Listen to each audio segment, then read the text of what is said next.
Morning, and welcome to the first day's worth of workshops for the upcoming budget year.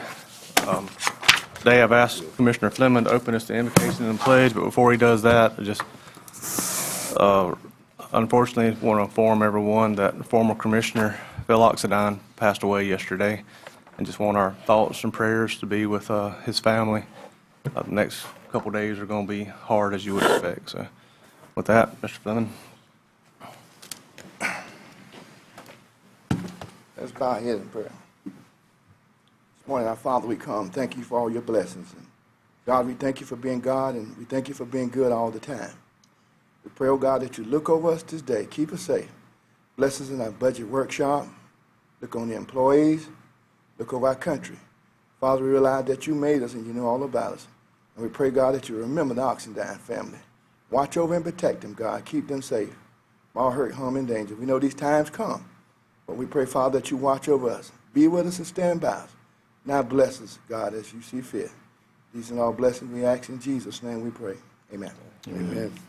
I pledge allegiance to the flag of the United States of America and to the republic for which it stands, one nation, under God, indivisible, with liberty and justice for all.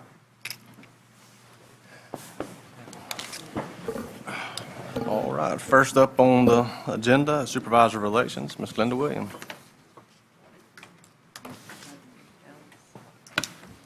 She paid good money to be first, so she didn't feel like waiting around. Do what? No. Do what? I said you paid good money to be first. You didn't feel like waiting around. I hear you. Have all of you looked at my budget, and do you have any questions? I didn't have any. It was pretty straight. I have a question. You said you did, Larry? So I don't You have. don't? I don't have anything. I don't need, nope. None? None. Anyone? I don't. Pretty straightforward. That was Thank you easy, very wasn't it? much. I Thank you, ma'am. appreciate it. Y'all have a good day. Miss, going on next, State's Attorney, Mr. Siegmeister. Good morning. Morning. I'm going to follow our supervisor of elections. Does the board have any questions about my budget request? I do want to make one thing so that there's not a misunderstanding. Next year, I would point out, I assume that y'all noticed that although my actual IT budget went up slightly, as is expected most years, that there's actually I guess, a rebate of carryover money against that this year. So all 7 counties will be credited back $95,000 based on your pro rata share of the circuit-wide IT. And I see y'all flipping. It looks like last year's request was $204,589, and this year's request was $213,641. But I gave a credit of $95,000 that was in our reserves, and we still have reserves because we don't. I mean, our phone system is internet-based. There's a lot of things every time a hurricane comes that we don't want to be completely without money because we don't have another funding source. But Ms. Baker and myself, I think, had over $200,000 in the IT account since we took office, and we refunded $95,000 this year. I don't. It's not a savings account, and I didn't see the reason to keep building a reserve. A little over $100,000 is more than enough for any emergencies, and that's kind of our goal in both facilities and IT account, is to have about $100,000 in reserves. The building went down slightly based on our agreement as to the amount of the cost and what y'all had budgeted last year, and I agreed to pay. It was a little bit more, so there is a slight credit this year for the building to all 7 counties as well. Anyone have any questions? Nope. I'm completely satisfied with what you got. Thank y'all. I didn't want to come back next year and y'all say, wait a minute, because if you compare it year over year, I won't have $100,000 I anticipate to give y'all next year. Okay. not my money, it's y'all's money, but I don't think I'll have it to refund, so. Y'all have a good day. Thanks, sir. Thank you. Moving right along, property appraiser, Mr. Lamar Jenkins.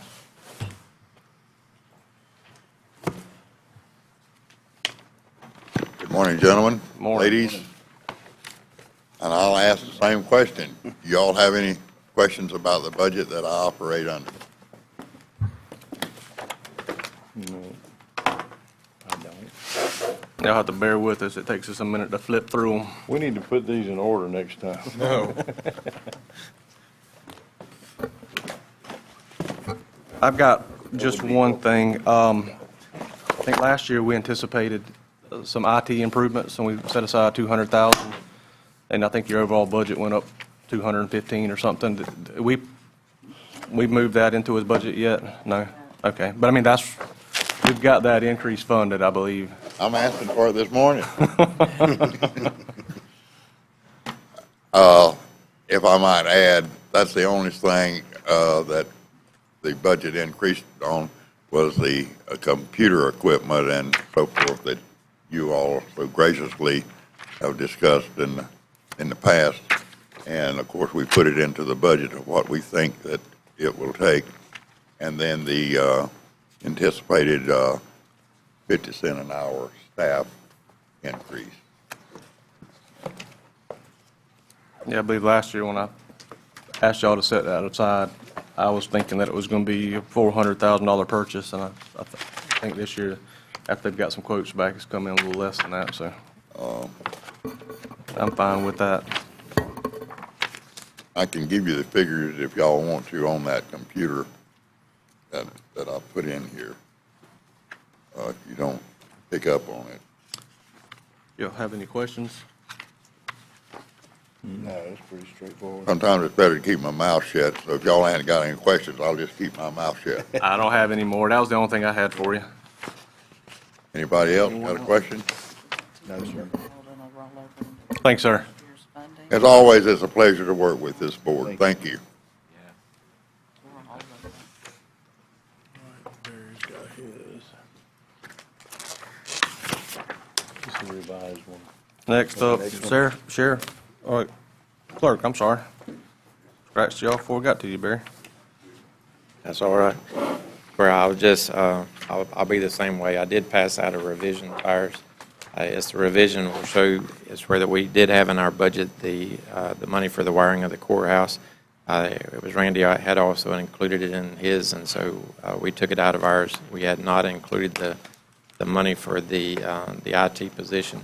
And so we put that in its place, and it was a net increase of about $15,000 over what I had given you earlier in your books. So it's where that, just wanted to make sure that y'all were aware of that. Didn't know if you had any other questions. Does anyone have any questions for Mr. Baker this time?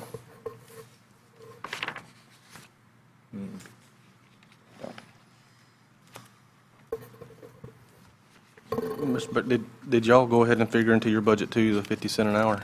Yes. Okay. I don't have anything. Or they So don't. 50 cents an hour is showing up, and this is only for the board employees. It is not for the court employees. So it's where Thanks, sir. I'm hoping that we're good with all that this year, and we're not asking for that. How many employees you got now? Total with IT employees, I think we have 34 total.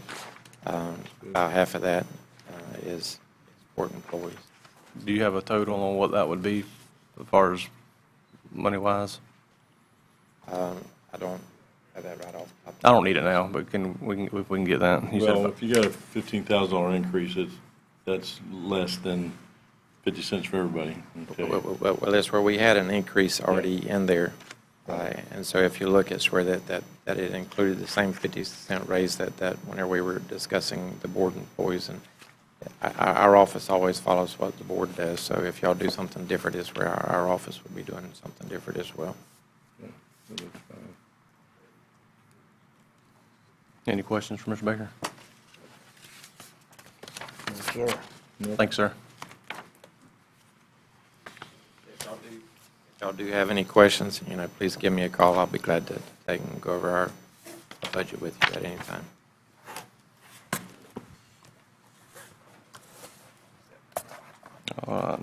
Now we're on the sheriff's budget.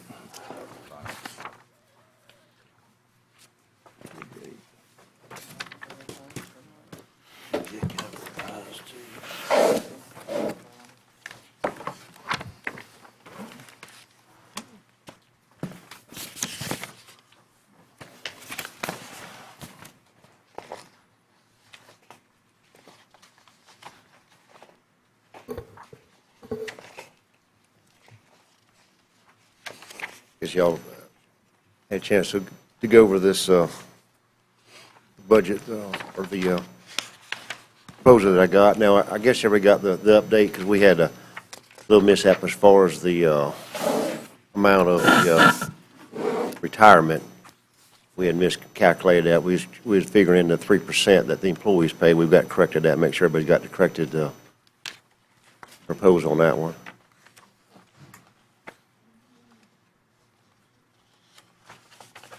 Anyone have any questions for Sheriff? Just one, Yes, sir. Chairman. We have 7.5% or 7.05% increase in our salaries. That not supposed to be, is that just what it shows up, or is there a correction in there that involves that 7.5? Or are you guys not on the same page as the rest of the Board of County Commissioner departments with 50 cents plus, with 50 cents per hour plus? 1%. 1%, thank you. I mean, is that where it shows up to be? Is that the 50 cents plus 1? Well, what we've done, we do the 3% for the salary. I'd have to figure out, see what kind of percentage it would, or I mean, as far as the 50 cent you're talking about. Well, the reason why I say that is because if you're doing 3%, then shouldn't your entire salary information go up 3% too, since it's based on salaries? It depends if you hire more people. Am I misfiguring something? Well, if you hire more people, it may go up in a different amount. That's a good point, thank you. That's why I was asking for an explanation. Does this involve an increase in staff? Oh, okay, Well, yeah, I or see, a yeah. direct increase in Yeah, staff? yeah, some of that is, as you see, we've had to, legislate have mandated us, for the school resource, so we've done that. So what happened is that we've had to hire, three people to take their place at the school. Yeah. I apologize, I forgot about the increase in the resource officers. We did get a different contract with the school board this year, did you not? Yes, sir, we did. Yeah, we renegotiated the contract there, and the school board has stepped up and gave us a pretty good increase per off. Even the ones that we've had there for several years, they've given us an increase them, and then the ones that we've had to hire, they went along with the same increase.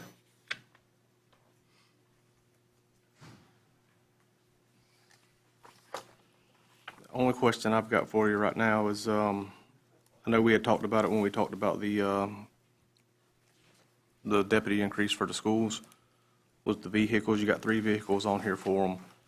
Is there no way to use any of the ones that you've taken out of service? Yeah, that's what we're doing now. Matter of fact, what I've done is the vehicles that they've had, so what happened was that the officers that was there, we just gave them the option to see if they wanted to go to school, and we've had 3 that took that positions. They've got some good patrol vehicles, so we've used them. We're going to use them for the new officers, and then they're the ones that's going to school are using the spare cars. And like I say, if we ordered some today, you're looking at, good 4, 5, 6 months before we even get some in. But so that we're going to utilize the used vehicles for, 7 to 8 months from now, right on. Right. But I'm getting to the point where, we're utilizing these spare vehicles, but they're getting up in mileage, right. As a matter of fact, we just checked, and they're around 90 to 100,000 miles on them now. But, that's why we done that, because the school resource, they just drive from the house to the school, and they just park them, so we gave them the most high mileage. So these really aren't SRO vehicles, these are actually going to be placed in service with regular officers, deputies?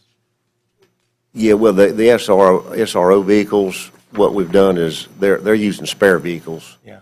to get us by until, till we can, get some new ones.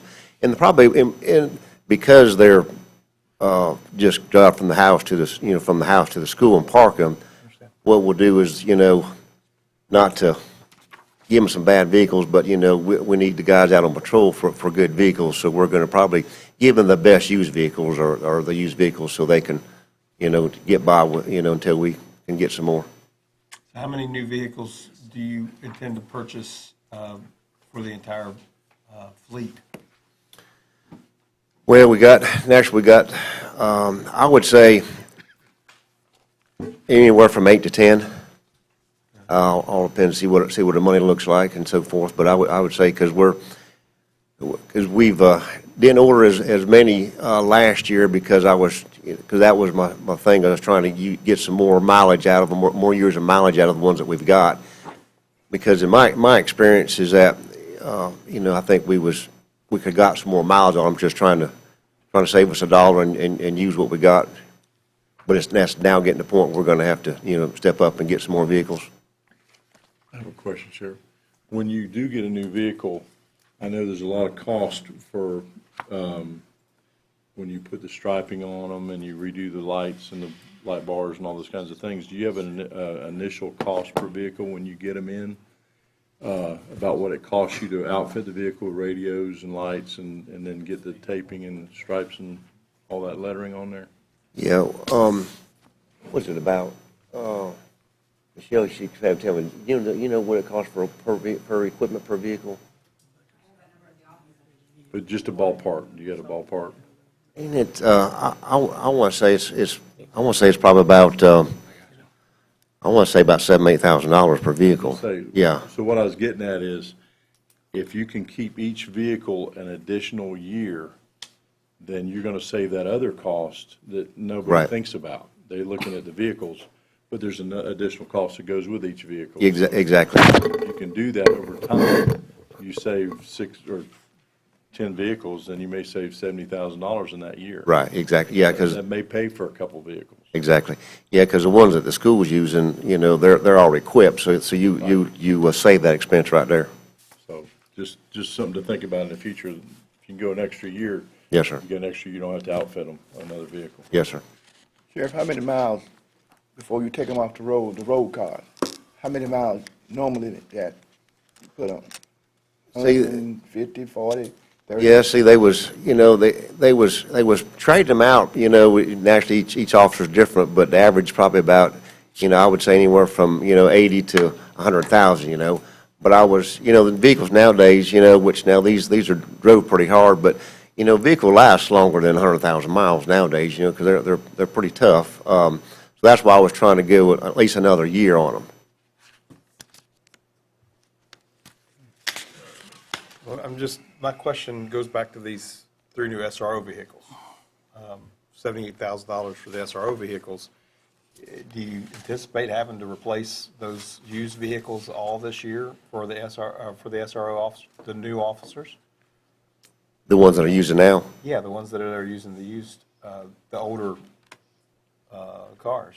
No, they should be good for, until we get some more in. But like I say, if we order them today, you're looking at, 7-8 months down the road before they get in and get equipped and so forth. So the ones we have that they're using now, the used vehicles, they'll be good for that length of time, or maybe longer.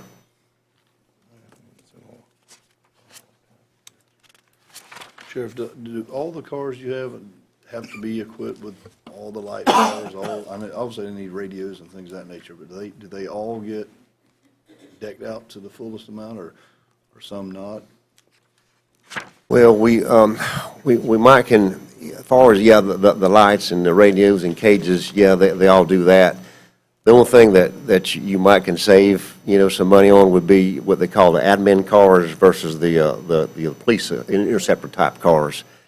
But then when you start getting the admin cars, they're just something that you just buy off the street, so they don't have the heavy duty alternators and suspension and so forth like that there. So you might save a little money on, at front, but then, once the wear and tear comes around, they don't hold up as well.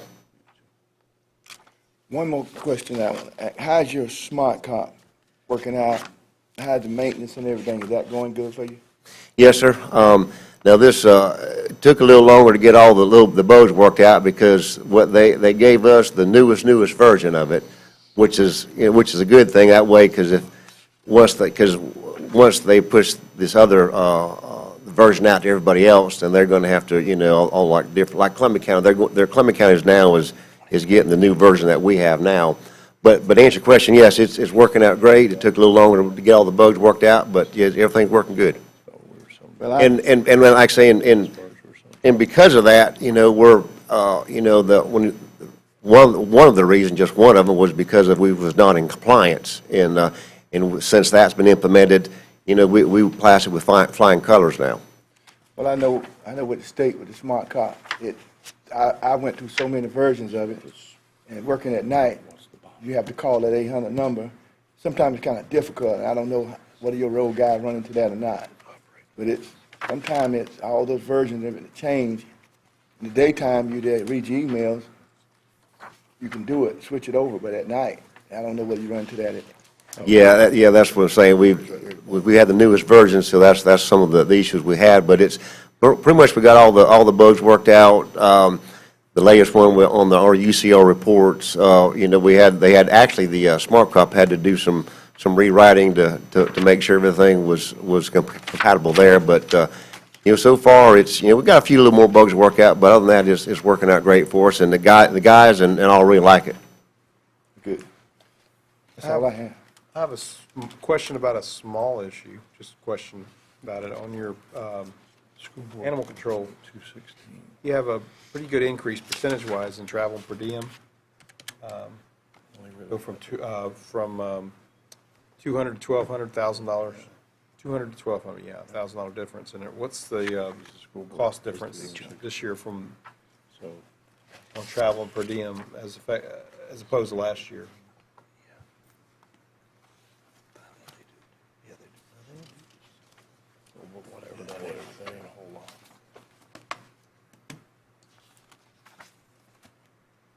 I think that's on the schools that they're going to. Yeah, what it is that we're sending them, to more schools and so forth, and this is just kind of helps offset some of the expenses that we have, because we just want to make sure they're all up to date on all the classes and certification that they need to go to. Okay, thank you. Any other questions? Mr. Chairman, I've got a quick question. Well, I've got some. I was just waiting everybody else finished up real quick, if you don't mind. I've got two. I'll start with the one, on the capital expenses, $295,500.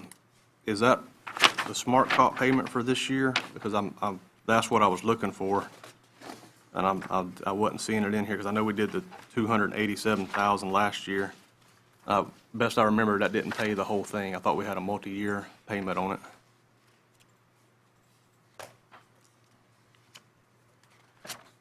That's all, okay, the capital expenses? Yeah, it says capital expense, machinery and equipment. I didn't know if that 295 was part of the smart cop, or if I'm overlooking the smart cop payment. 286 seems to be the I know 78 is the cars, inclusive in the cars.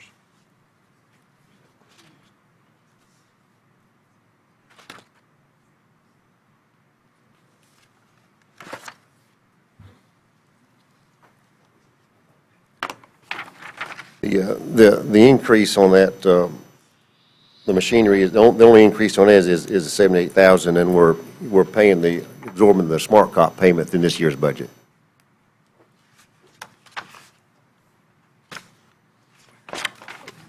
I guess that's where, is that where it's coming out? Is it in that line? Well, I guess what line is that smart copy in, or is it, because it was what, 200 and something $1,000 this year, or is it broke out in multiple lines? No, it's, what was that? I think it was like, what was the or expense for that workshop, you know.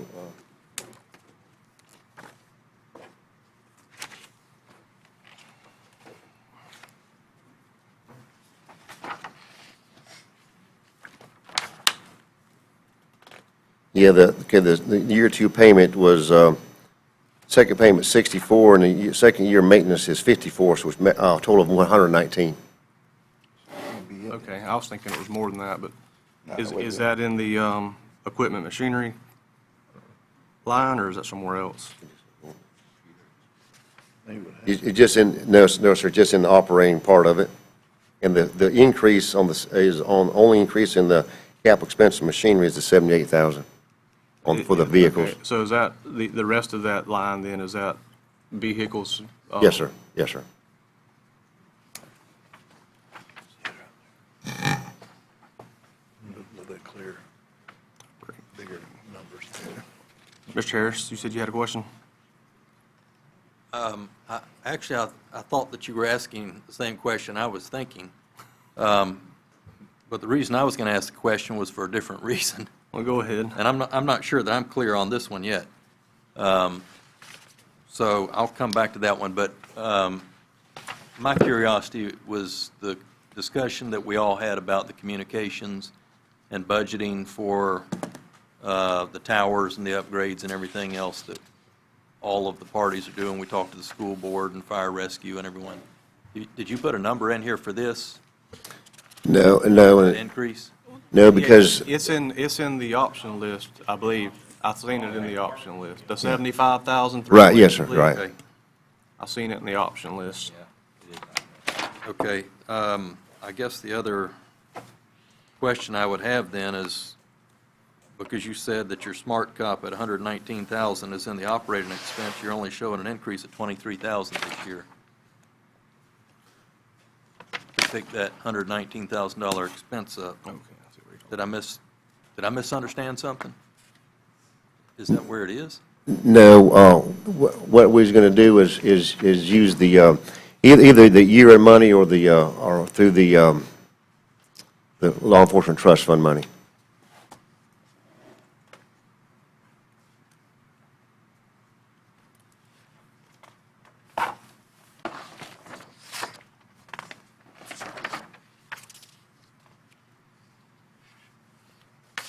Is the law enforcement trust fund money shown here?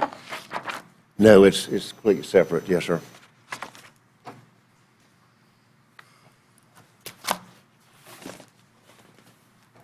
Anyone else have any questions for the Chair? I don't have anything.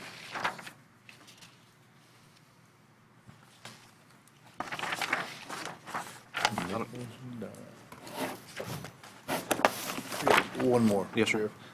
As far as staffing, are you at capacity other than SRO officers? Are you planning on hiring any more? No, other than, no, sir, just whatever, at this time, no, we're not. Okay.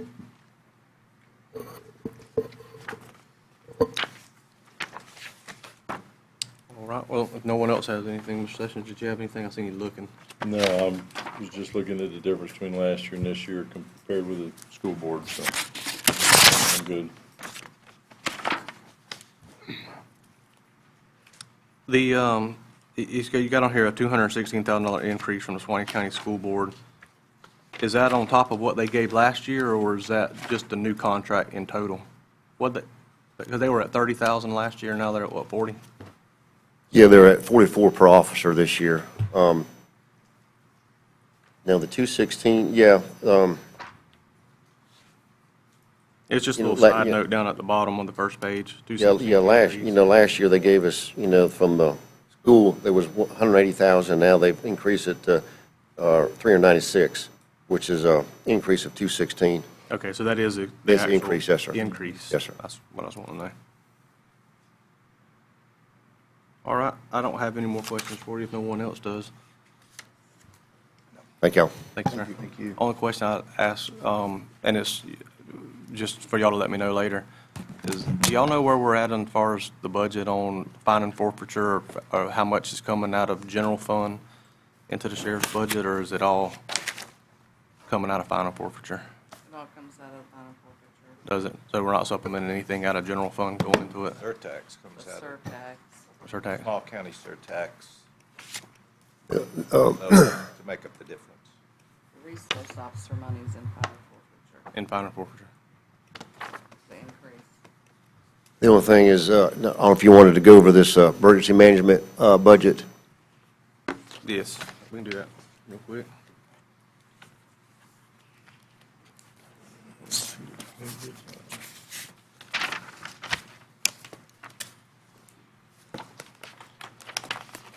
Isn't our side just a pass through? We have 12, I believe.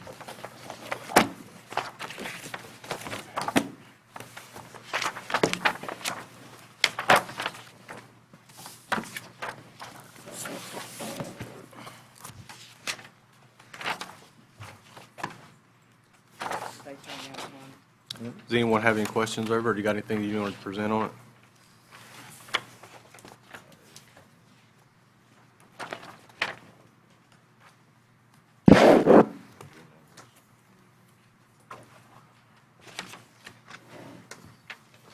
Our budget's just a pass through now. I don't know what they have. Okay.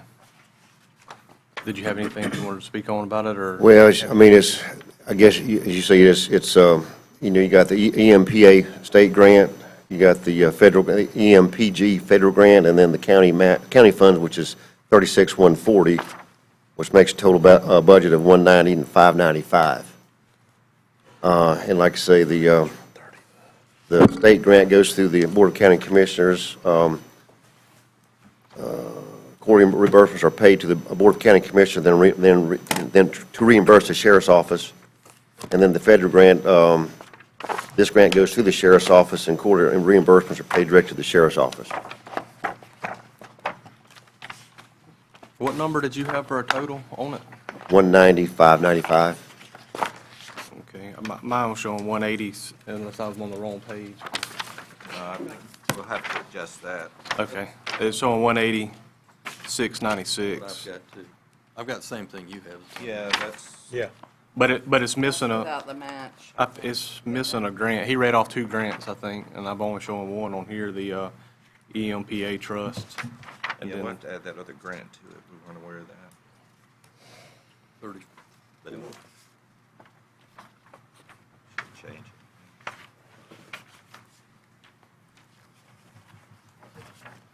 I can get with you that other grant on here to increase. Okay, so you don't have it either? No, I didn't, I wasn't aware of it. We weren't aware of it. Okay. I knew we could get her up here if we tried hard enough.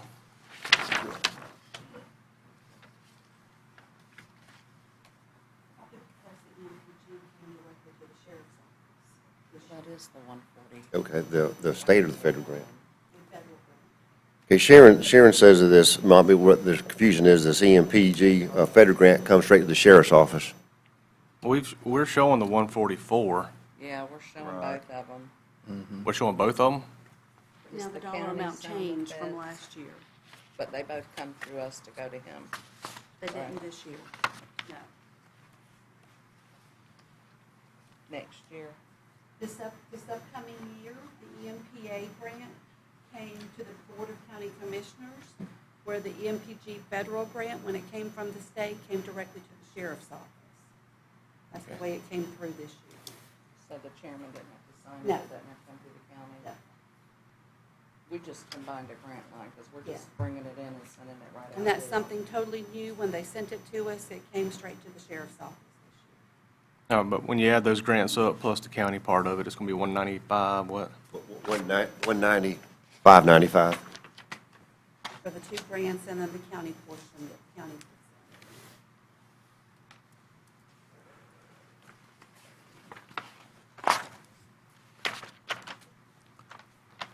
I don't have any questions other than that one.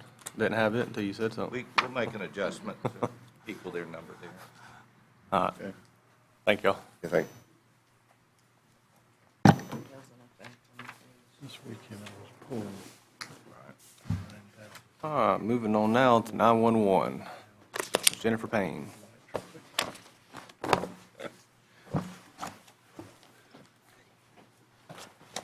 Good morning. Morning. We don't have many changes. We did have a request from the sheriff to help fund the call taker portion of dispatch, which is, they're requesting $26,000. It's not figured in the budget. It was just brought up a couple weeks ago. They were wanting to use it as an incentive to try to retain call takers because we have a big turnover. And I've explained to them it can't be used as an incentive. It could be used as, to go towards their salary.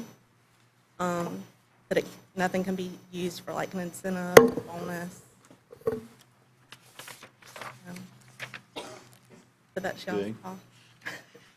And it has to be used using current year revenue. It can't be used using the carry forward funds.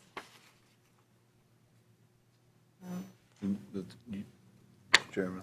Yes, sir. You think the turnover rate is due to the salary base, I don't really think so. not the hours or the, Well, I mean, job? I'm sure that contributes to it, but I know of several dispatchers from Suwannee County that they work in Columbia County, and that's the reason, is okay, what they make. not competitive? Sure.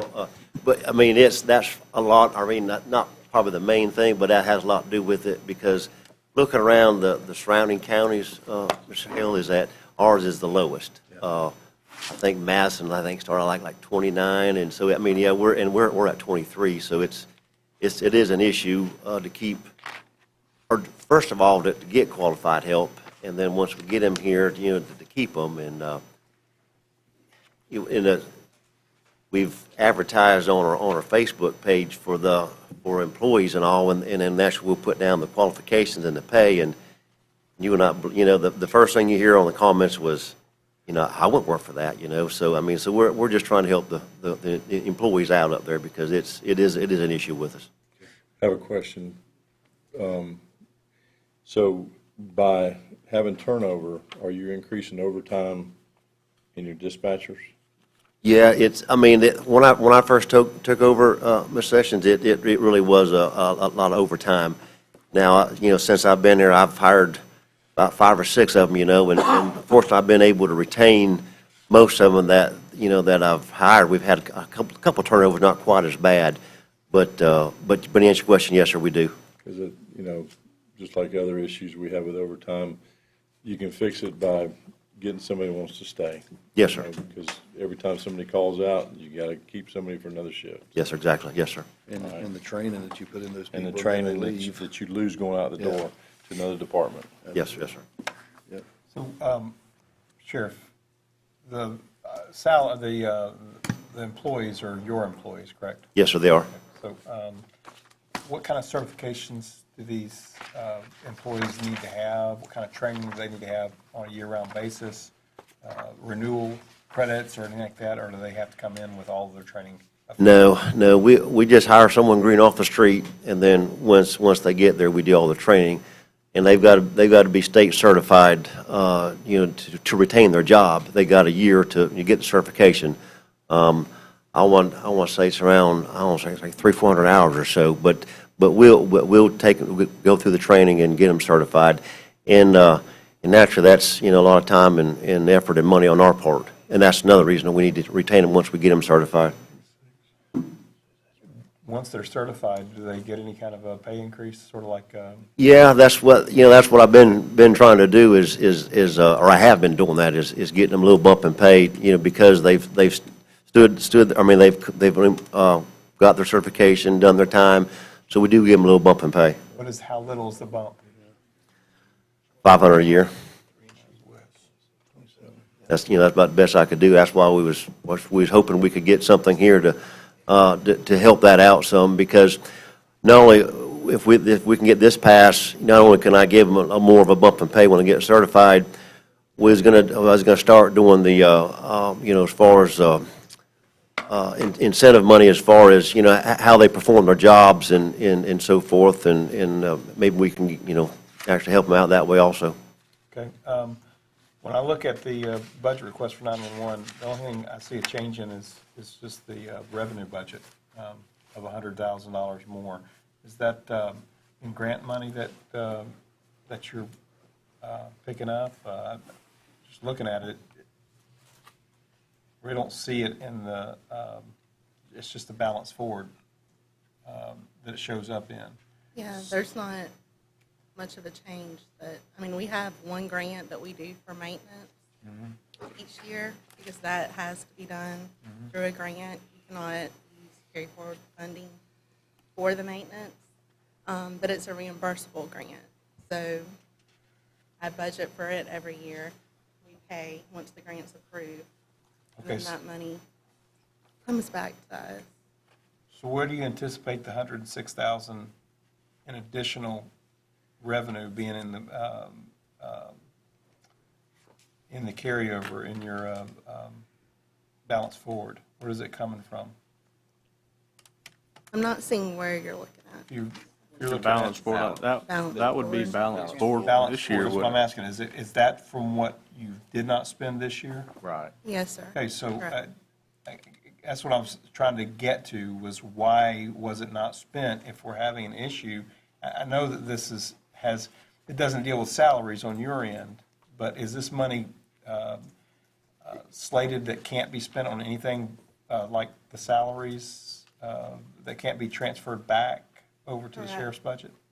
Yeah, only current year revenue can be spent, and that's something I was going to get to as well, is I have no problem at all, because we've given the sheriff the $26,000, because we need to be able to keep the dispatchers, but the state has talked about going away with grants, and so if they were to do that, then, like, I can't promise that money will be there.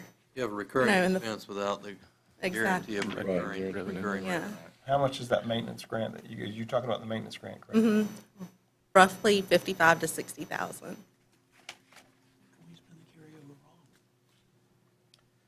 And then I will, with the carry forward money, I am trying to spend some of that, you know. We are replacing the logging recorder and dispatch. We're getting a new system up there. I mean, so that will bring that down a little. Not a whole lot, but You're very limited on what you can 25. spend that on. exactly. Yeah. About 225 for those two pieces. Yes, sir. I missed what two pieces y'all were talking about. 225,000 for the logging equipment and the, And the system replacement. I got you.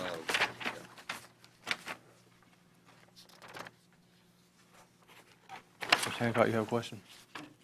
Didn't y'all approve the grant funds this year, the logging recorder and stuff? Yes, sir. That's We what- approved it from this budget year. Why are you putting it back in this year? That will come out of carry forward, so I mean, it doesn't really affect, it isn't an additional expense. yeah. A lot of the Just items noted. that are in all these budgets, even though we may show an expense in the current year, I know that a lot of them aren't going to be spent, so they'll carry forward into the next year. They'll just continue to carry forward until we get the money spent. They tie our hands. It's a single spend. Mm-hmm. It's showing up in, They sit there and they don't use it. It's crazy. if you don't get it purchased in the current year, and there's a good chance that we won't on a lot of these items. I'll just be perfectly honest with you, the complaints that I've received over the 911 calling, I think reflects upon what the sheriff's saying with training and with what you're saying with turnover, and it's hard to keep good help when you can't pay them and somebody else is paying them more. I personally don't have a problem with with giving that money to the sheriff so that he can increase pay if that fixes the problem. And I do understand the dilemma with the fact that you could very well lose a big chunk of grant money that you're going to end up having to spend anyway. So I would rather see, instead of that, I'd rather see the sheriff's budget adjusted so that the salaries would reflect that increase, if that's going to fix the problem, rather than taking money away from something that you very well would need. So, I mean, I'm saying there's two options here. And, I mean, you can't trust Tallahassee to fund everything. In fact, one of the things that scares me to death is the SROs. You know, eventually, it's going to become no longer, the Parkland shooting is going to kind of go back in people's minds, and they're going to forget about it another funding year, and then they're going to forget about that funding and start decreasing it. And then we're going to be stuck with it because of the mandate. So all of these things are weighing on my mind. If we have the extra money, fine. But my question was why do we have the extra money in there? Why are we increasing by $100,000? Is it something that you can continue next year if the grant's still are there this year? Yes, sir. I mean, if they continue with the grants, we should have that We should money. have another $108,000 or so in addition to that carry forward. No question. The dispatchers, are they the sheriff's employees, correct? Correct. So you can't spend your money on the sheriff's employees, is what they're saying. We can spend, they don't have a set percentage, and it's very hard to determine what we are allowed to fund the call-taking portion, is how they put it. Not after the call is taken, like where the call is dispatched. You can't, So, I mean, if that's it's part of really, 911, you got to dispatch the response too. right, but But we can fund the- what I was thinking, can you make those employees your employees so you can pay them out of your budget? She doesn't have a big enough budget No. To pay for six From re- dispatchers? from recurring revenue. because it can't be, She's got a big balance forward, but she doesn't have a large amount of Recurring, recurring right. revenue. So she So it's got to be paid out of current year, okay. Current So year I was just expense. thinking if you could make those employees your employees, then you could pay them with your money and then get around that problem. we just can't use the carry forward. Just to clarify. She so can, once- she can use she just can't use it as an incentive. It has to go directly to their salary. Well, that's for what I was the current thinking, year. making them their employees, then it'd be salary. Carry forward can't. I know the carry forward can. I'm talking about current year. The 158, a portion of that can go to, Okay. And none of that money can be used over at the sheriff's department once you take that call for, say, radio or So that's- even a desk or a pen or a piece of paper to process that out to the field. no, the state says you have to be able to call the sheriff's department, but they don't care if you can get the call out to a radio. That is crazy.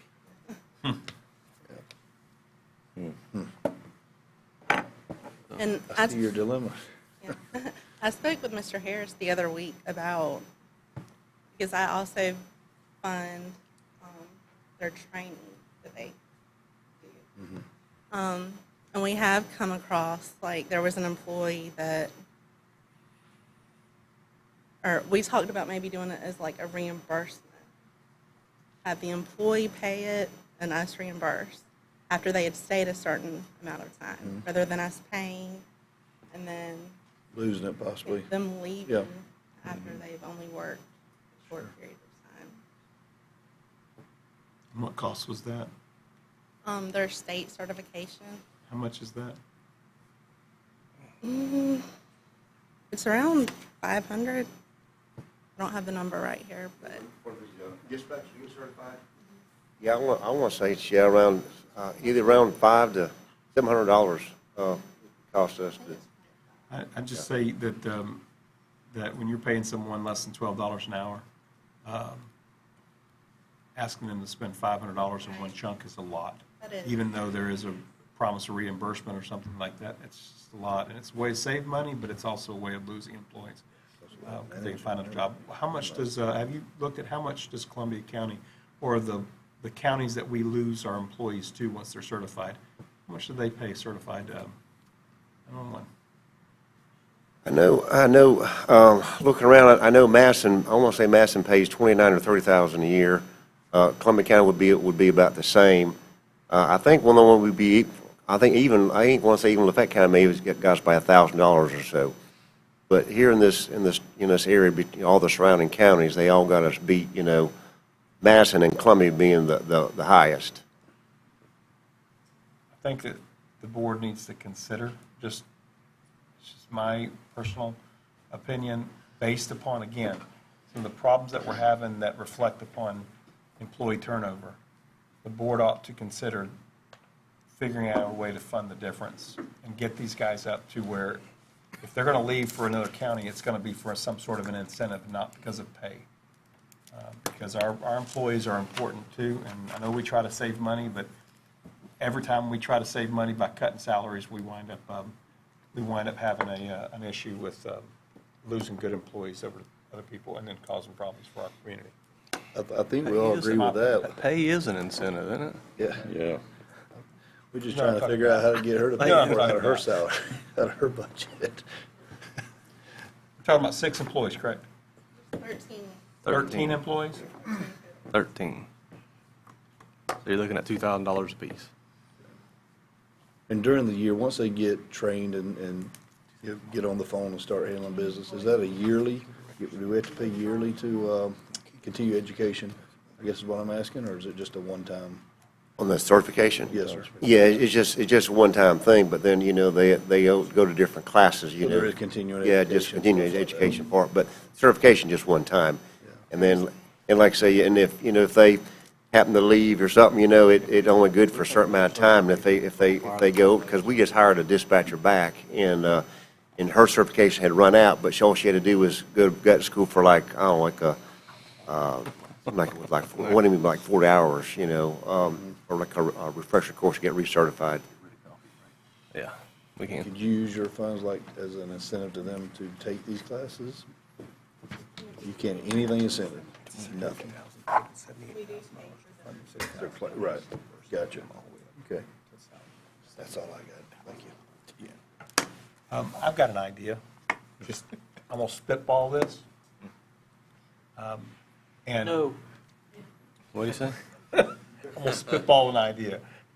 Y'all duck. I just figured out the difference in, rough difference between what they make, and I'm just using rough numbers now. It sounds like that they're coming in at 23,000, how much? 23,000 what? That's it, 23,000 a year. 23,000 a year. If you add $6,000 to that, you have 13 employees, that's $78,000. Those are your 3 vehicles. I'm just saying, you can take those vehicles and put them in there for one more year, and then move that money over to salaries and get these guys in line. I know that we may not want to get all of them in line at the same time. Would like to see us move to a place where our salary ranges are really similar here to the other counties around us. Because it's unfair that we train them and they go over there and work for them. So we're not a training school here. It's an idea. Okay, thank you. I can live with Any that. other questions? No, not at this time. I don't have any. Thank you. Thank you.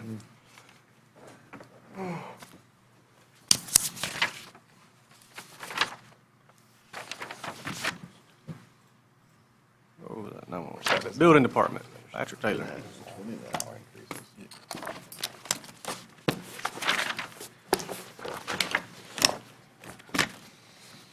Good morning. Good morning. How are y'all today? Morning. Good, how are you? Pretty good, pretty good. I don't have too many changes in my budget this year. I did up my operating expenses, and then I put in for a new inspector.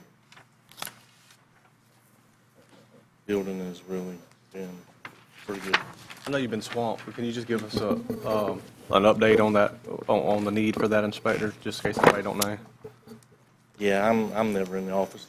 I'm always out doing inspections, and I need to be in the office more than I am.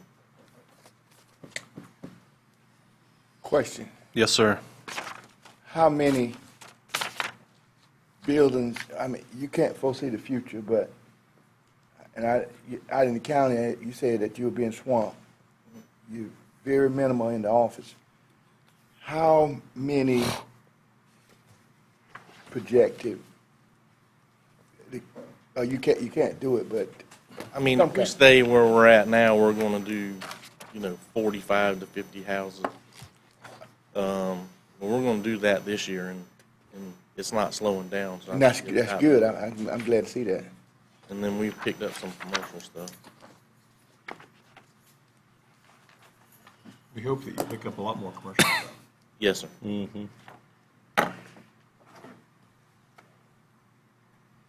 I have a question. I don't know if it has to do with budgets. It probably doesn't. It's a question that's going to have to be asked eventually. Probably more about processes on these fines. On these what? On code enforcement, when we fine somebody, we've had an issue down in Branford where a homeowner was fined, levied fines by the magistrate for code violations. And in this process, I was talking to Mr. Meeks about it, trying to get an understanding of it. The process seems to be that we fine them on a specific amount. They typically fine them for a specific amount, like $1,000, $750 plus $250, and then so much a day for being out of compliance, legal compliance. When the fines come in, if they're paid, then where does the money go? Is it become revenue, or is it going to fine and forfeiture? Where does that money go to?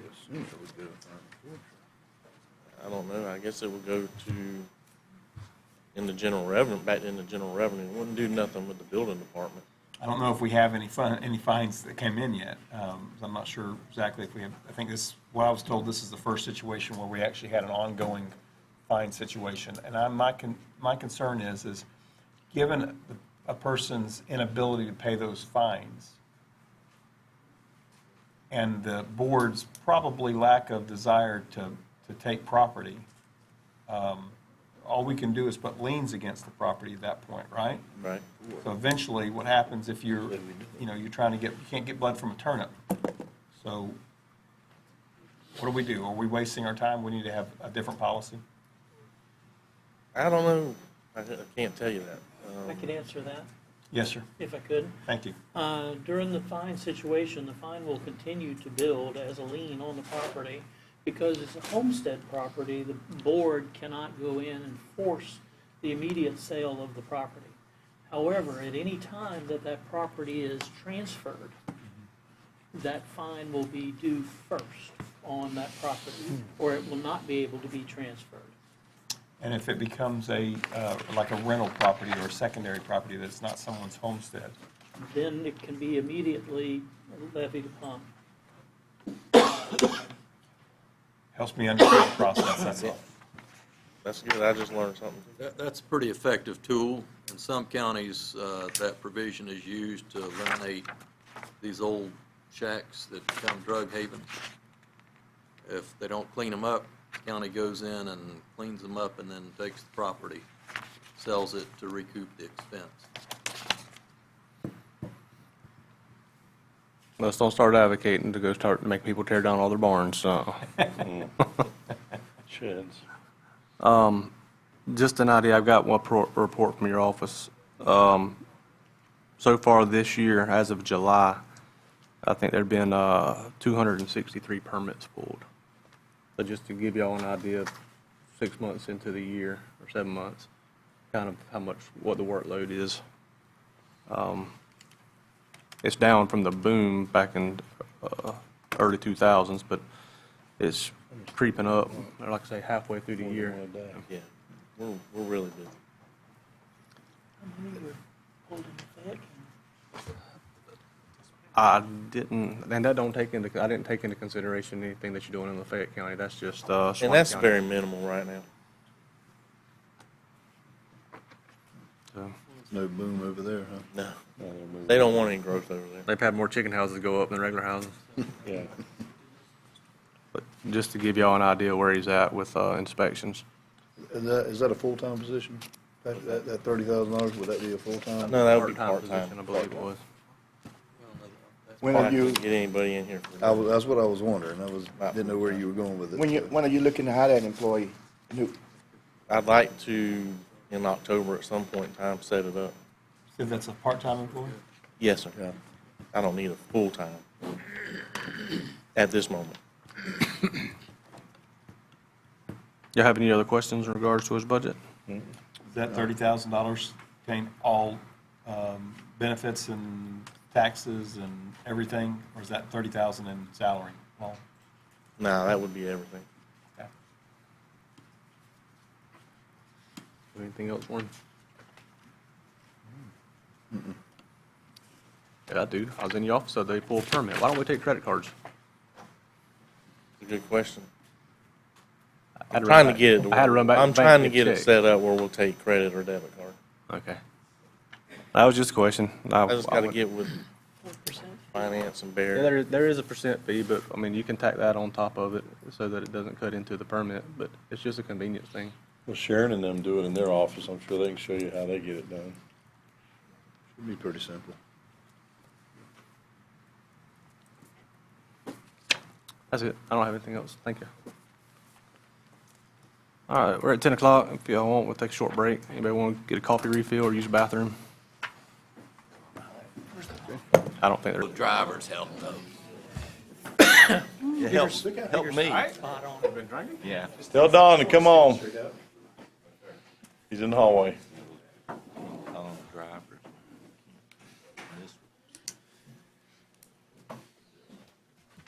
Clyde ain't here either. This is an easy one anyway. Oh, who brought the water? Planning and zoning, Ron. Mr. Chairman, board members, I don't really have any changes. I think I've actually went down on a couple of my things that I had in my previous budget year. We're not adding any additional expenses. So pretty much the same budget as I've had for fiscal year 2018. If you don't have any questions, I'll answer them.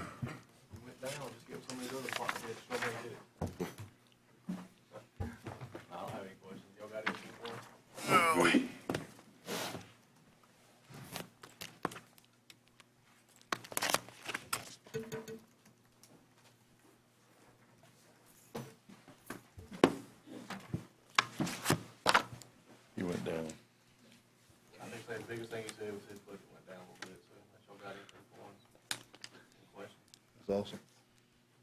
Let me get anything for me. No, sir, especially when it go down. Thanks, sir. All right, thank you, Mike. The next one, maintenance park.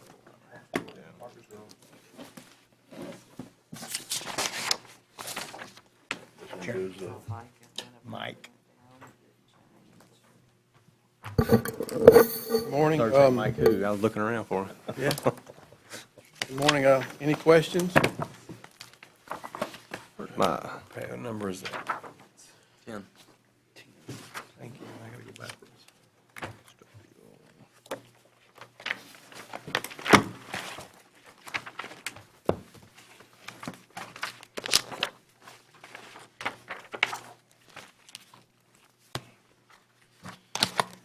As the extension office, did we get all the flooring done in the extension office? We're wrapping that up now.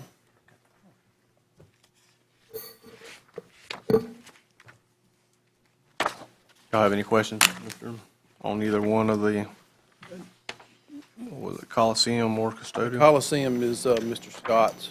Oh, okay, well, they got it I know under they you got on it here. Service agreements, 10,000. Yeah, all the maintenance increases are due directly or indirectly to increased buildings and increased staff.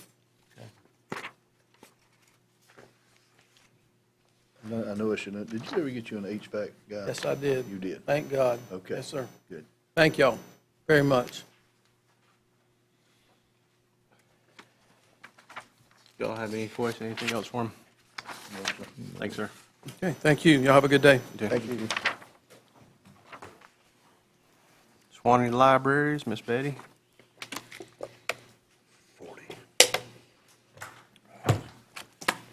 Yeah, we need to get this thing in order.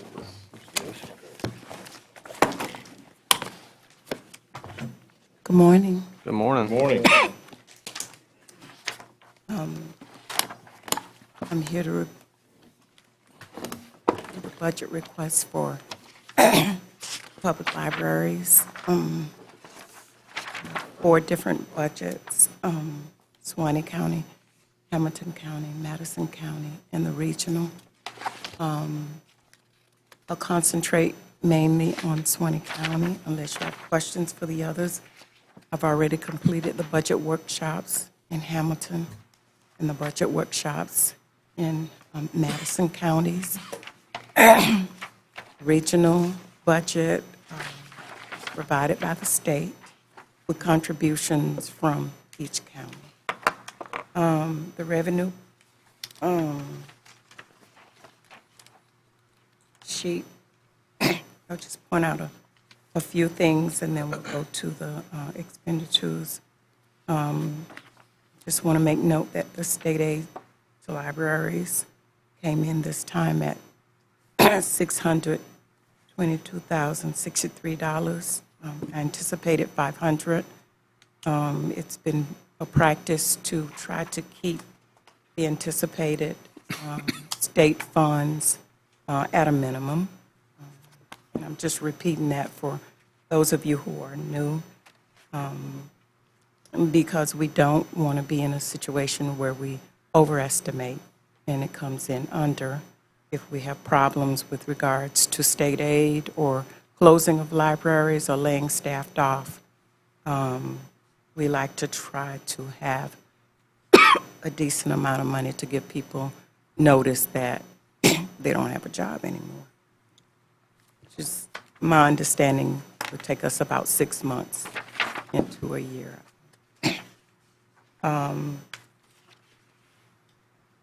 The regional, Suwannee's contribution to the region is I would request $41,000, which is $1,000 more than last year. And for each of the counties, I increased that by $1,000. And that mainly because of funding of staff and anticipated staff raises, if that be the case. If you have questions with regards to the expenditures, I'll answer those. You'll notice that for Suwannee, there are quite a bit of decreases,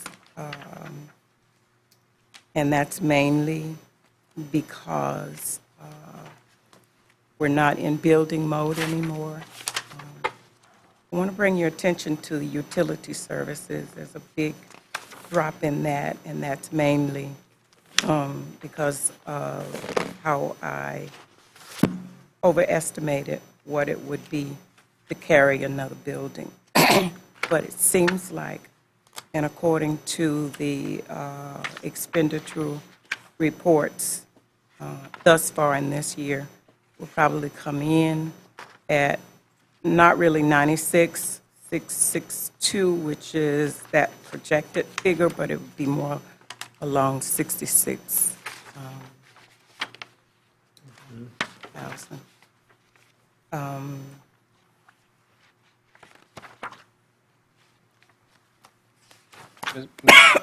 Miss Betty, on the state aid money for 2018, it was $622,000.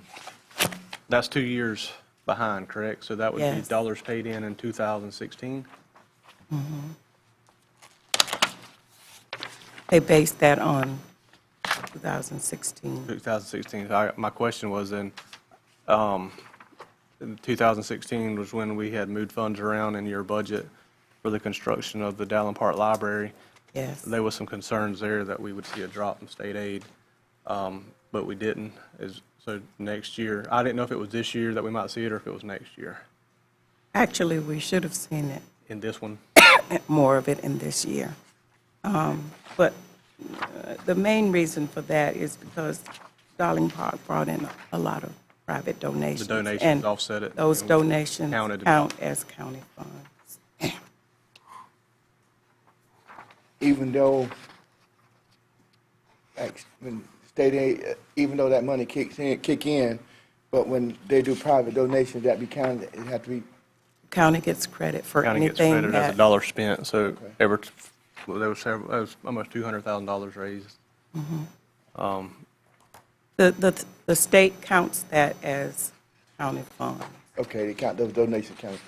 Yeah, so basically it offset from what we moved around. I was just wondering if this was the year that we would have seen the drop or not, that was all. With this, with that money, just say if you wanted to refurbish or additional stuff, these monies is used for that that package. What, this money? Yeah, we have a state aid balance forward. I don't, And that's the state basically- aid money can't go to like No, brick I'm and talking about mortar. contributions. Oh, the contributions, yes. Any questions for Ms. Lawrence? Thank you, ma'am. Thank you.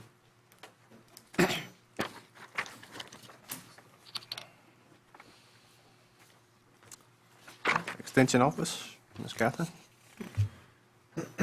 Chairman, Commissioners, with the 50-cent increase, the budget increased 8,320, so our operating supplies, we've tweaked those, so we're actually about $2,700 less, asking less from last year. So there are some additional items that I just want to make sure that you guys are paying attention to. One is our Malibu bit the dust, the transmission went out. The Taurus that we inherited, everybody is afraid to take it out of county. So we'd like to get a van to replace those two vehicles. The minivan would be something that we could carry passengers or equipment, so they would be secure as well as dry. And the second thing would be chairs and tables for X2. When we have events in the Coliseum, then all of those things go towards that. And even if you have X2, there's not enough chairs and tables. So if we can, I've been working with Greg to see if we can get it, if there's any money left over this year. But if not, I want to make sure that we definitely can get that, because that's something that's really important when people are renting out X2 or if we're using it. And then the third thing that is not included in this would be a replacement or refurbishing of our kitchen. And that would be for the countertops and cabinets.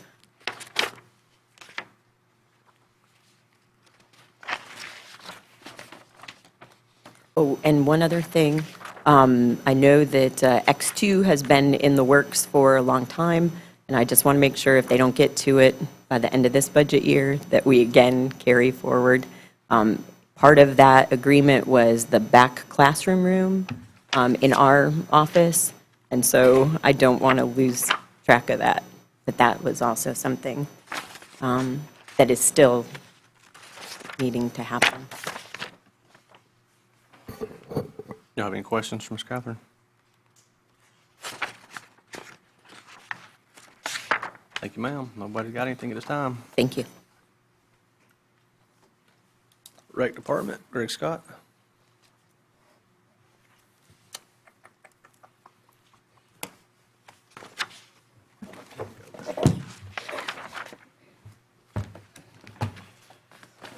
Good morning. Morning. Starting with the airport, only really increases we've got is a little bit more fuel. For the most part, we bringing on Jet A this year, and we thought we'd do it before now, but anyway.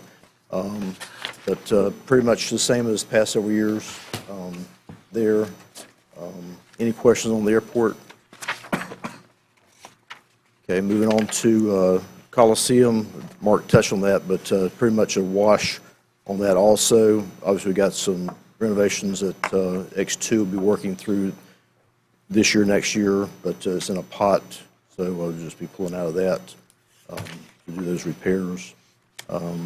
Any questions about Coliseum? Moving on to parks, pretty much a wash there too. Really can't think of anything special we're doing differently other than the grants we'll be working on, but we're working on grants now and they're ready to go, signed by Randy probably this week to get out, but any questions?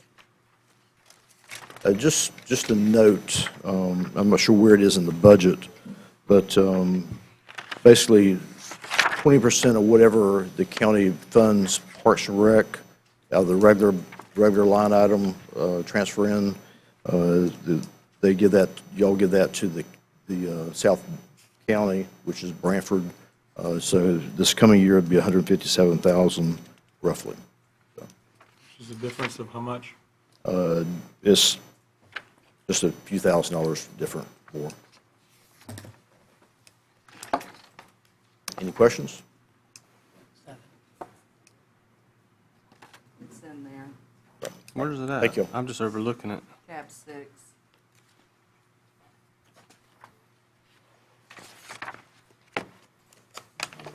It's in the board budget, A, part of the board department. 1190. Behind tab 6, Department 1190. If I could, let me just echo what issues the sheriff's having with losing good people. We all are doing, I'm not sure, I can't speak to anybody but us, but we're losing good people too. And I know that's hard to, every year we're trying to give some increases, but as the economy gets better, we're going to continue to lose good people. So just keep that in the back of your mind. Thank you. Thanks, sir.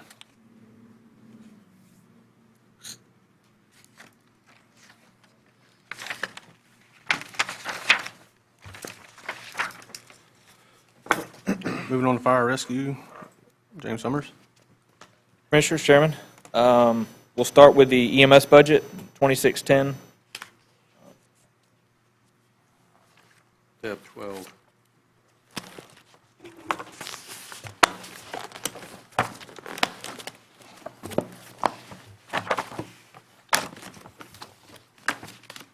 You said 12? 12.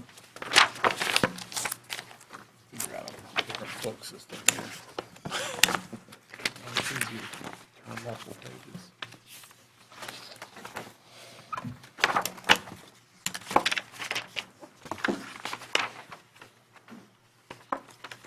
I can't read this. Clarify these write-in numbers. Clarify the write-in numbers. Yes. I don't know what you have. I believe. Under Yeah, revenue. Worksheet, it's in the general revenue. Okay. It's actually $2 million in ambulance fees, 100,000 in special events. I'm sorry. How much is it? 2 million in ambulance fees and 100,000 in special events. That 2 million in ambulance fees, you were projected at 1.8 million, so that's 200,000 over what the projected was for the year. So that's additional revenue that the board will see at the end of the budget. What was the first, under the projected 2018, what were those numbers that came in that? Or 2.3 million. 2.3, okay, that's what I was. And the other one, 118?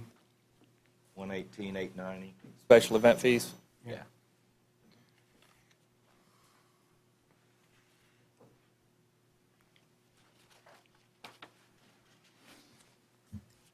Thank you.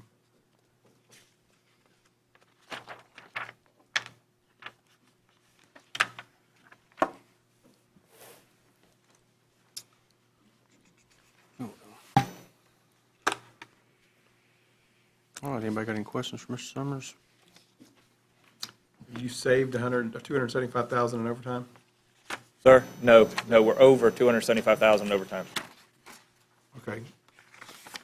So you're over by 275,000 last year when we came in and adjusted salaries to deal with this overtime issue. We took into account that we would save some on overtime. So where's the problem at? Thank you. It's causing more overtime.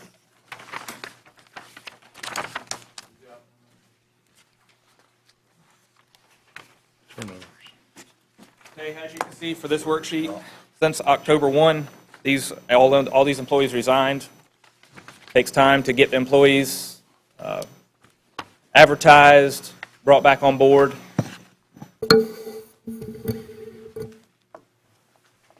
Second page, we've had numerous employees out on workman's comp. We had to cover 175 days of workman's comp. That's 24 hours a shift per day of coverage.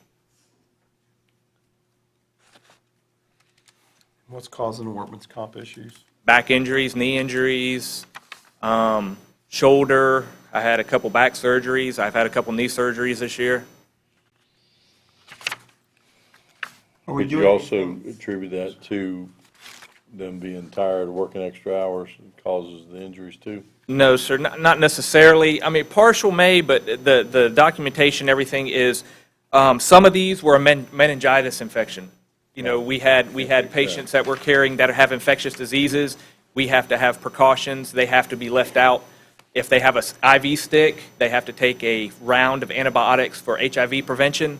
They're going to be out for 30 days. Back injuries with the workman's comp process, that is prolonged.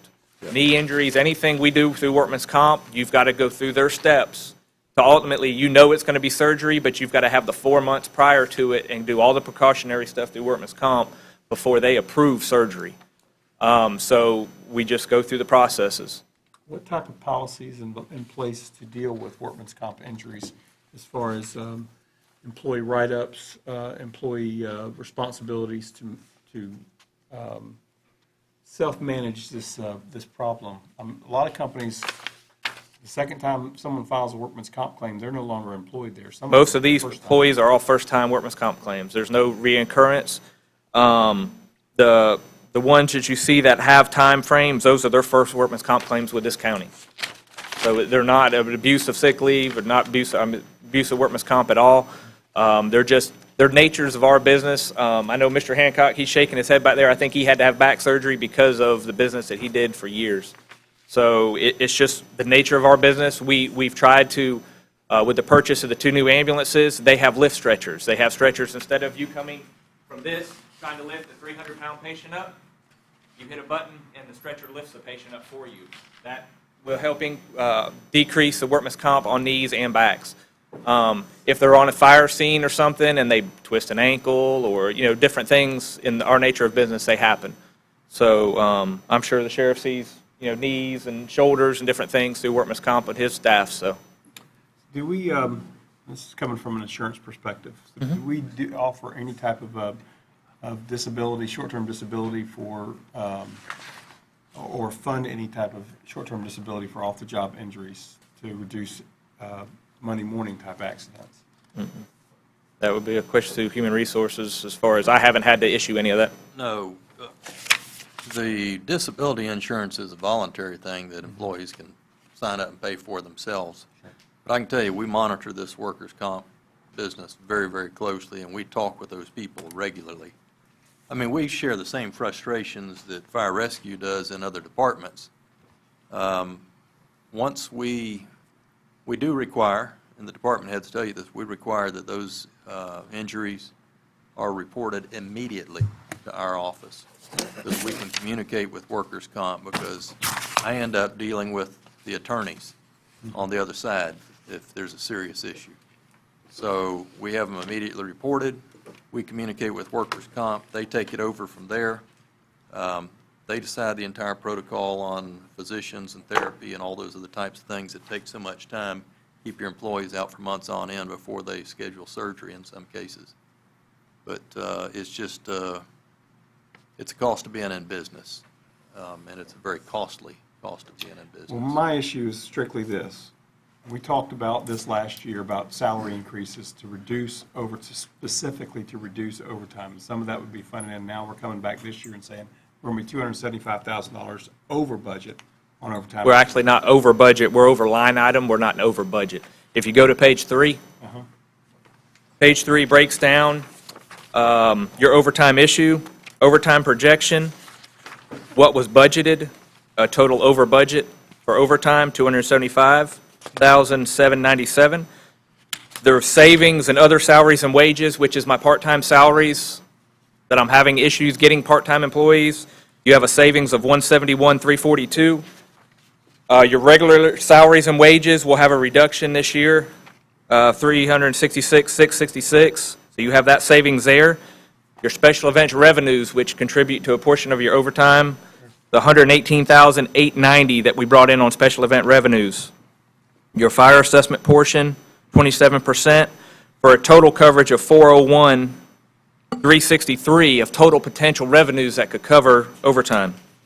Your available funding of $401,363, your overtime balance of $275,797 for a to the good budget number of $125,566.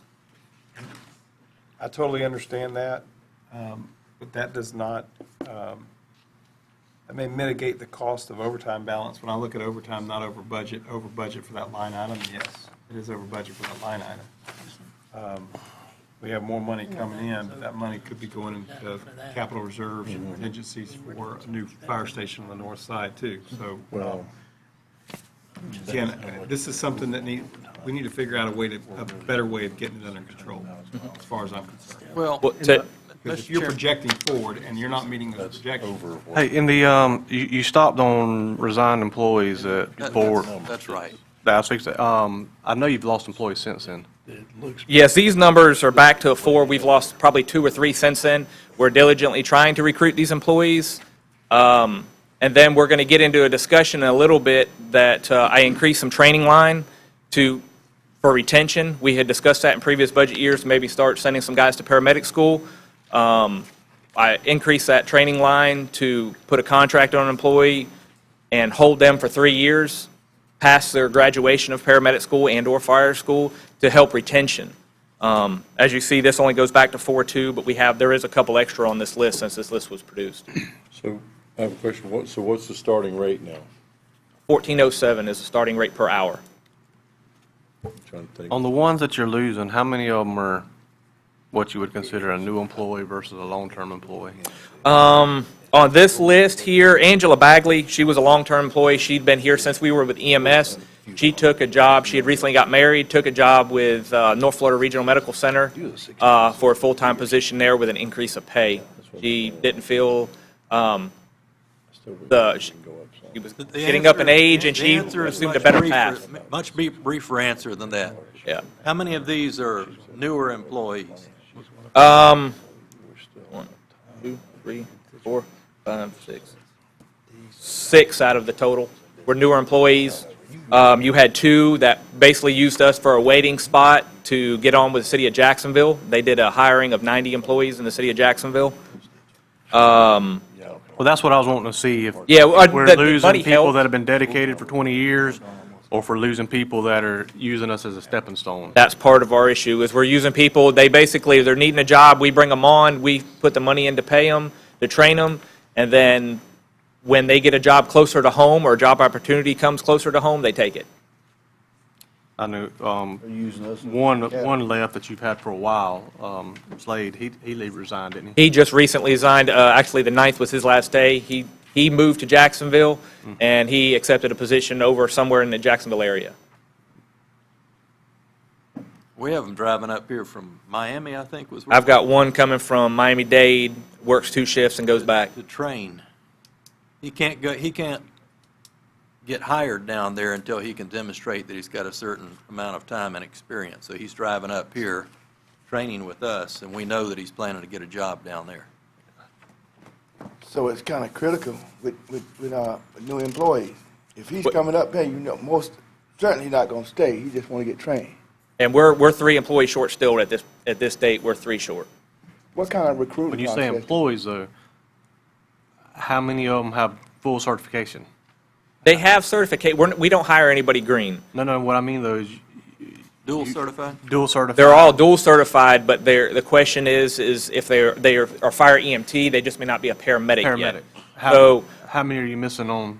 That's where a lot of your overtime runs into, isn't it? Yes, because I have to have a paramedic. Well, right now, the 3 positions I have open are all paramedic positions that I'm trying to fill. I was able to hold one and actually lucked up and had a guy come in that is a paramedic. So, and I'm got another one I'm looking at with Columbia County, looking at bringing him over. So, but I am a couple paramedics short. That does cause your overtime because you have to have a paramedic to fill the truck. On the, and this just asking a question. Yeah. If we're short on paramedics,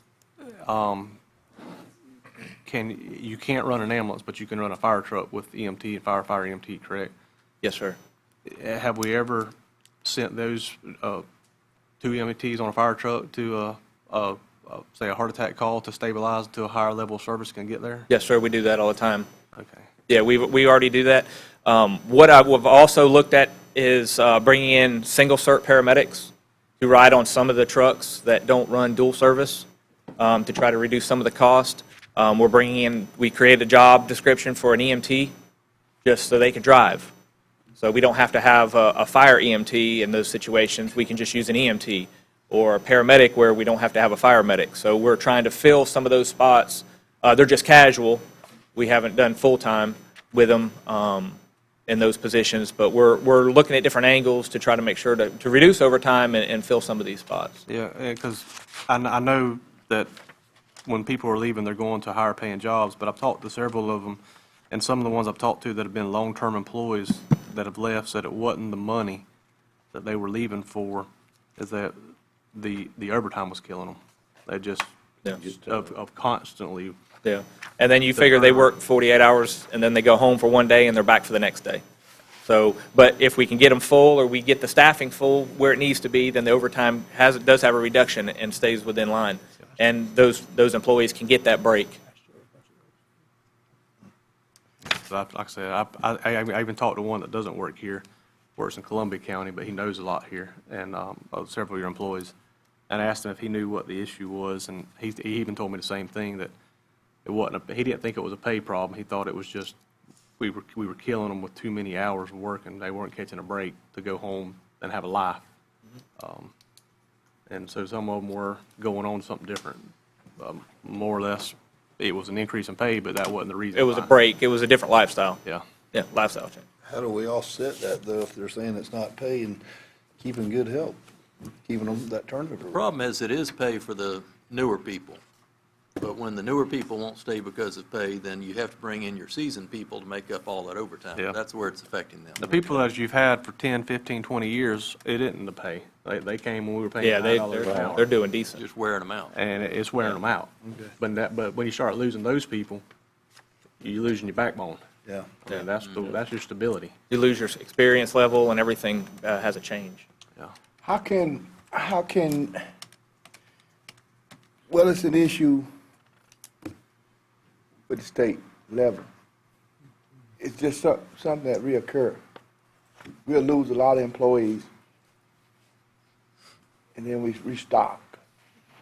And then the older employees have to utilize a lot of overtime to cover those positions. And in doing so, it runs to what it appears that you have a lot of overhead, overtime, which you don't, but you got to cover those shifts. In saying this, I don't know how you can fix the problem.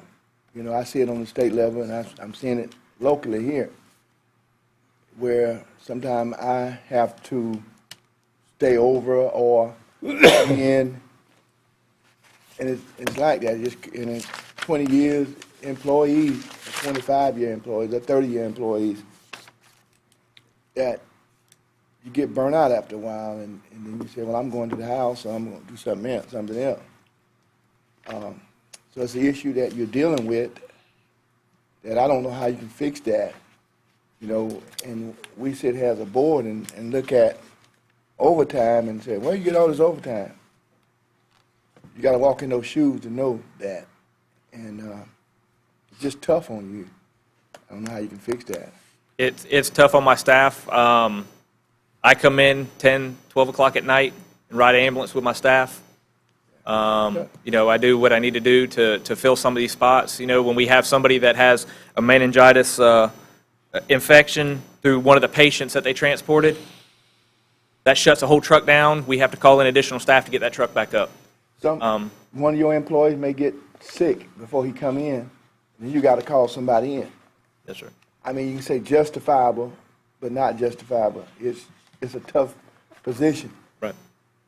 When you get off at 6 o'clock in the morning and an employee call in and say, I can't make it, you got to sit there 2 hours, 3 hours, 4 hours, 5 hours. That's overtime. Well, I don't think the discussion is overtime. I think the discussion is retention.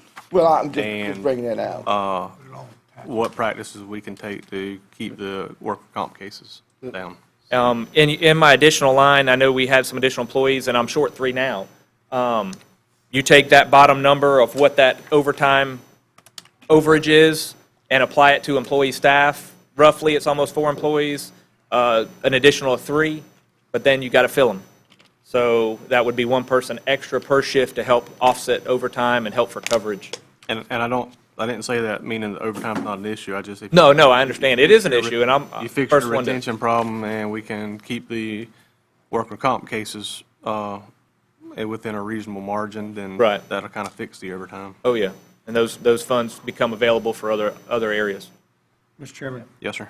On your staffing, you showed you have 6 vacant positions. You said 3 of those have been filled since this has been printed? Let's see here what we got. Yeah, they were, on these, they say vacant, their names haven't been assigned to them through finance, or the finance sheet that Mr. Ken uses is a little different than what Keith uses, so sometimes those names don't get plugged in, but the rates are correct. But we're currently 3 people short. That's my current number. And you're requesting 3 more. To help offset with overtime, yes, sir. I'm not necessarily requesting. What I did is I put those numbers in there to show where we are in overtime and what would help use that overtime funds in a different means, as far as we've done that in years past with Mr. Sessions. Commissioner Sessions, we take those overtime figures, we see what they equate into an employee, and that's why that was applied on the options list. You have stated that the new equipment in the ambulances, specifically these these stretchers, are that you're purchasing, are they coming with the ambulance? Yes, sir.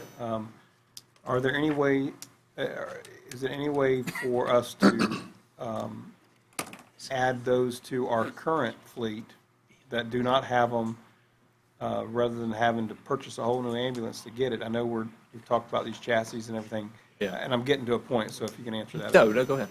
No, go ahead. $40,000 per ambulance is the addition.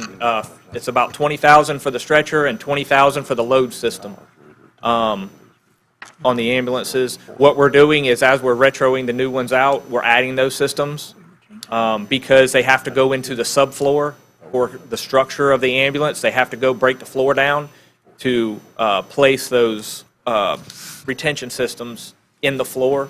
So just the equipment cost is about $40,000 per ambulance. I could not give you a installation cost because of the subfloor structure and the ages of the ambulances as they're coming through. They're slightly different. So, but we're applying those to all the new ambulances built. Given that information, new equipment request that you're making, do you believe that would, I guess in addition to this specific issue, dramatically and immediately begin to offset overtime in any way, shape, or form, or employee injuries? Employee injuries. The overtime is going to be the coverage of the shifts. Reactive to the employee. Yeah, the purchase of the new equipment, go ahead, sir. Okay. The purchase of the new equipment, when we came in previous year, we asked for 6. Because of the age of our equipment, the board, we all discussed, and we ended up with 2 this year, 2 the following year, which is 2 this year and 2 next year. Over time, they will definitely help with the workman's comp and the breakdowns. You'll see an increase in repair and maintenance. That's because I've gone through a motor this year and just some EGR and diesels and the DEF systems on these trucks required by the Department of Environmental Protection. These systems have malfunctions, so there's a cost to that. But the overtime issue, being able to retain the employees, being able to keep the ones you're putting the money in, the training, holding them to a contract, that's what we're looking at doing this year, and for 3 years, and trying to keep the employees here is the biggest thing.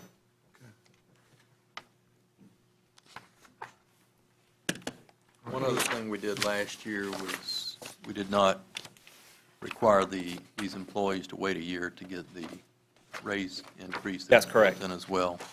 And I would ask that the board consider doing the same thing this year. Go ahead and give those raises where other departments, an employee has to be with us for a year before they get the 50 cent an hour increase. On the ambulances last year, we did a lease, we didn't do a purchase, right? We did a lease finance. We financed them, necessarily lease them. We financed them over a 4-year time frame. Payment comes out October 20th. So it is a It wasn't a lease, and it's a It's a finance mechanism. It's not necessarily a lease, it's nothing we're going to trade in. Out loud, it's a lease. It's a lease. Well, Okay, it's a We lease. own them in the end. we own them in the end. It's a lease purchase. Change it. It was a finance mechanism to spread it over a 4-year term. And you'll see on the line, rentals and leases, you'll see 146,771 sitting out there. That line is going to be changed through finance to ambulance lease line. That money will roll over into next budget to pay for the financing or the lease of the ambulances. Mr. Chairman? Yes, sir. Do you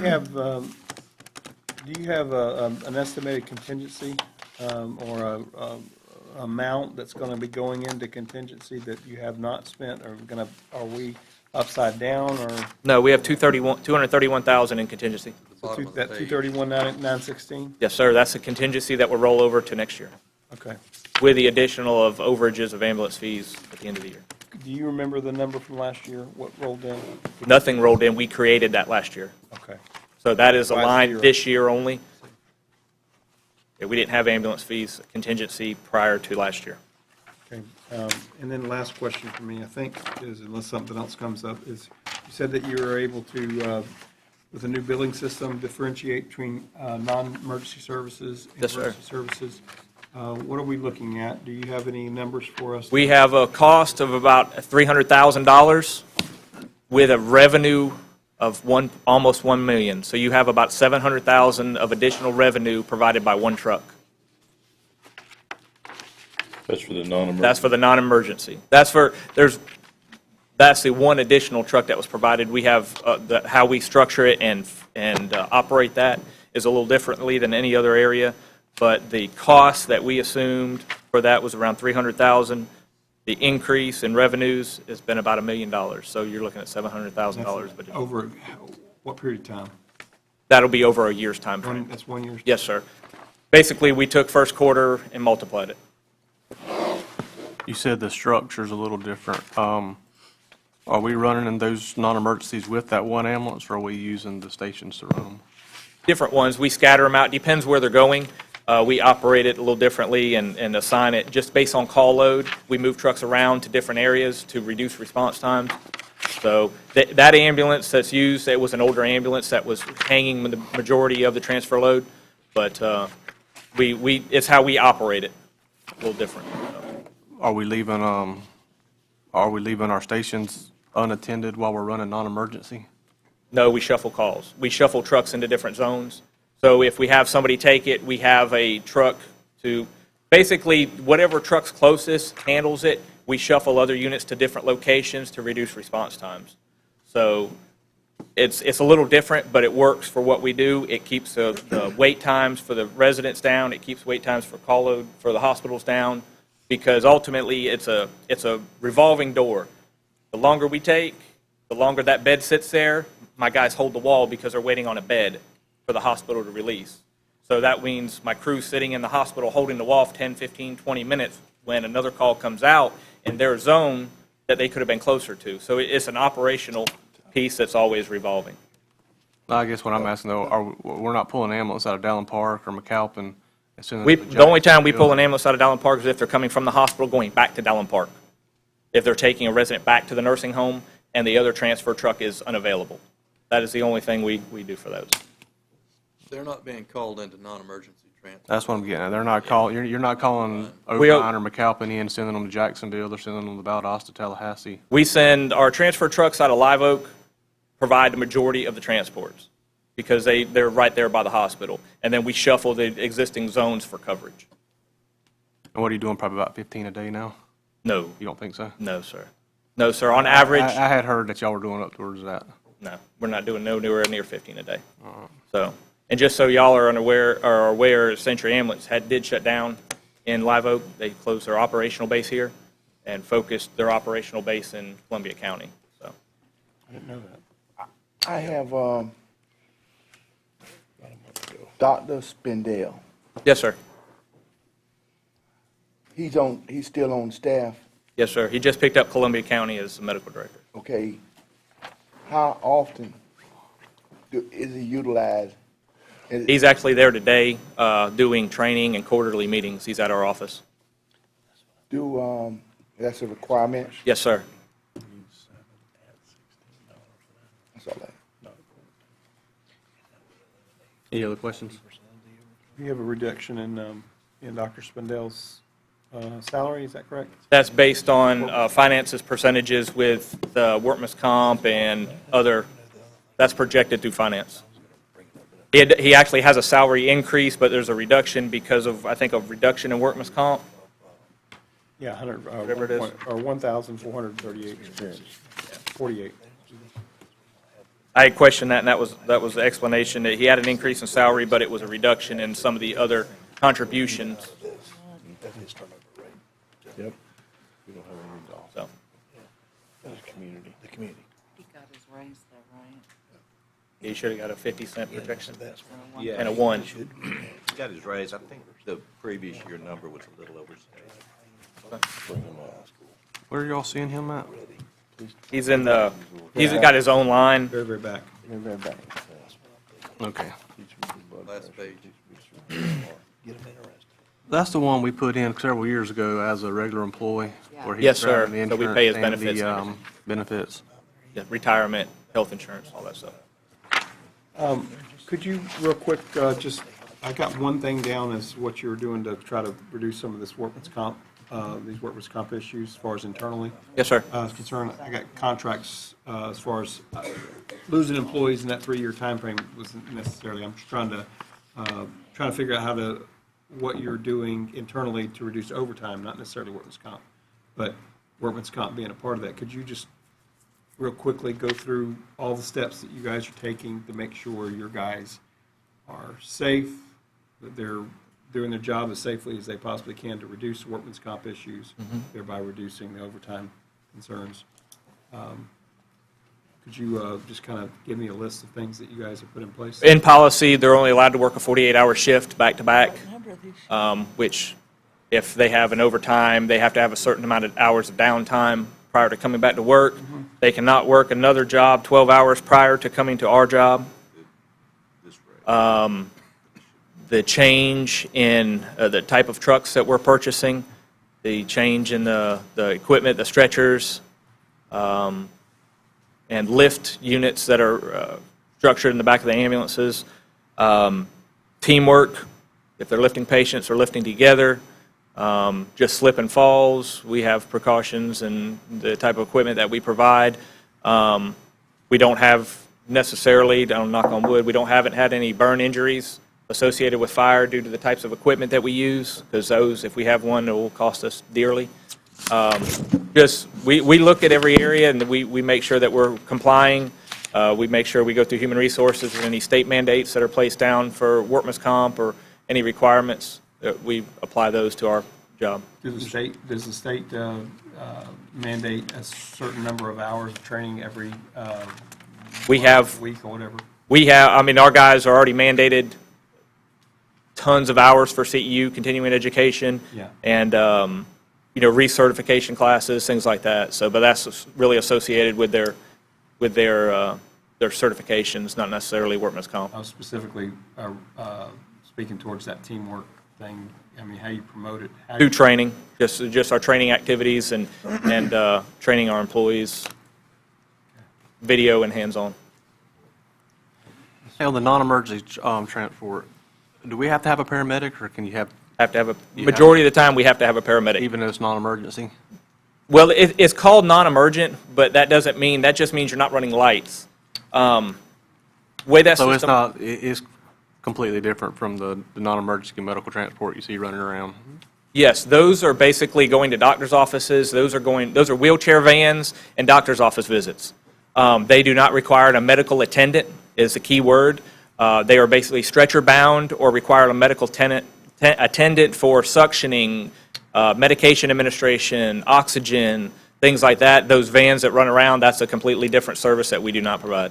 Okay, I was just wondering if that was a place we could save running a paramedic. Trust me, with the insurance the way it is, the hospital would rather pay them than pay us. So, One of the nursing homes told me that they require a paramedic to be in those vans. No, I'm not talking about the vans. Usually, vans I'm don't. talking About about the ambulances, I meant. if that was a way we could save not having to have a paramedic in there. But if we, Majority of the calls, because of the hospital that we deal with, they have limited means. So majority of everything has to go to a higher level of care facility. That means they need a medical attendant and/or paramedic because they have 2 or 3 drips, they're on a ventilator, they have medical monitoring equipment, different things. So majority of the calls that we run are required a medical attendant and/or a paramedic. So is that just assumed, or is that contract-based?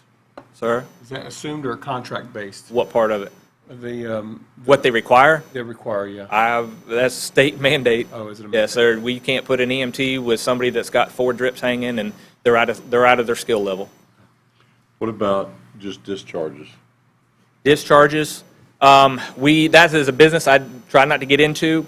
I think y'all are having to do those. We've done a couple discharges, but they are patients that have dementia and/or they're bedbound, and they need help getting home, things like that, and those are paid by insurance. So we try not to do, that's the field, I've tried to refer your service many times for it. And it's always midnight. It's always midnight and after hours. There are no people that provide those services. So, but we keep that to dementia, bedbound patients, things like that, because of insurance. Mr. Chairman. Any other questions? Yeah, I have a question. We talk about the gentleman coming up from Miami, obviously to try to build his resume. I think you guys have experienced that with some people out of Jacksonville, Gainesville, places of that nature. And I think that's what, like someone said earlier, a stepping stone to better their career. What are we doing or what can we do? Because I know what it is. They come here, we don't have maybe the amenities those big towns have, and they don't want to raise their kids here for whatever reason or another. We're not what they're accustomed to. What are we doing to maybe hire locally right out of high school? Do we have career days? Are we working with the technical college? Someone that's accustomed to living here and maybe want to raise their family here and to be, attractive to them for. Yes, sir. We've looked at those avenues. We're in the process of into some discussions with the River Oaks Technical College, make sure I get the name right. We've looked at different avenues, educational means. When we bring that person in, if we bring a green employee in, it's hard to utilize them because we cannot put them on anything. They cannot ride an ambulance because they don't have the medical background. They cannot ride the fire truck because they are going to be in areas that the state deems hot and cold, and we cannot use them in those areas. So basically, So to get those certifications, what's the time frame on that? the fire is 460 hours, and then the EMT is 6 months. On top of that, then paramedic is a year with 1,200 hours of clinical time. So you're talking almost 2 years if we brought a green employee in before we can use them as a fire medic. Now, we've hired all of our volunteer system. Our volunteer system is very up in age, so we don't have any people to pull from in that realm. No one's volunteering for that no more. Yes, sir. Yes, sir. So we've looked at different avenues. Like I said, we spoke with the high school. We do a lot of the CPR programs in the high school. The Florida River Oak did have an EMT program, and I think just due by lack of attendance, they had to get rid of that. So you have our 2 programs in Gateway College and Madison.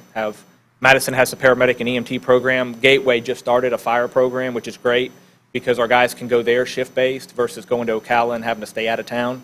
So that's been a benefit.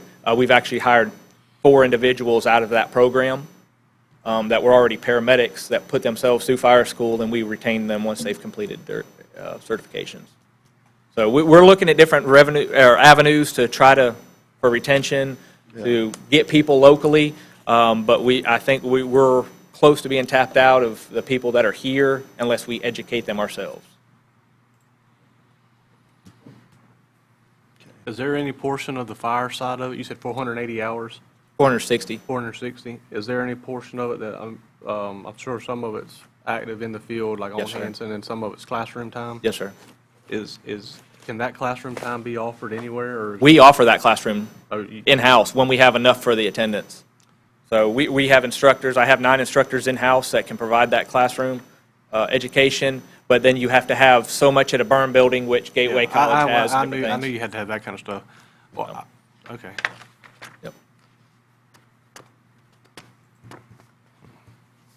Any other questions for Mr. Myers? Mr. Chairman, Yes, sir. can I make just a brief comment? Yes, sir. I have to compliment Mr. Summers and his staff because they've been as creative as anyone I've ever seen, trying to do everything in the world they can to accommodate these entry-level personnel and try to retain them. I think the bottom line, though, is, one, going back to what Commissioner Hale said, it isn't just the fact that they don't have the certifications, it's the fact that there's an expense associated with obtaining the certifications and that time frame. So you take a student that comes out of high school, has an option of going to college for 2 years or spending 2 years trying to get these certifications and the expense associated with that. Very often they won't go out there, and except for the ones that, the greatest number are clearly going to the fire college in Ocala. That's the closest one to us.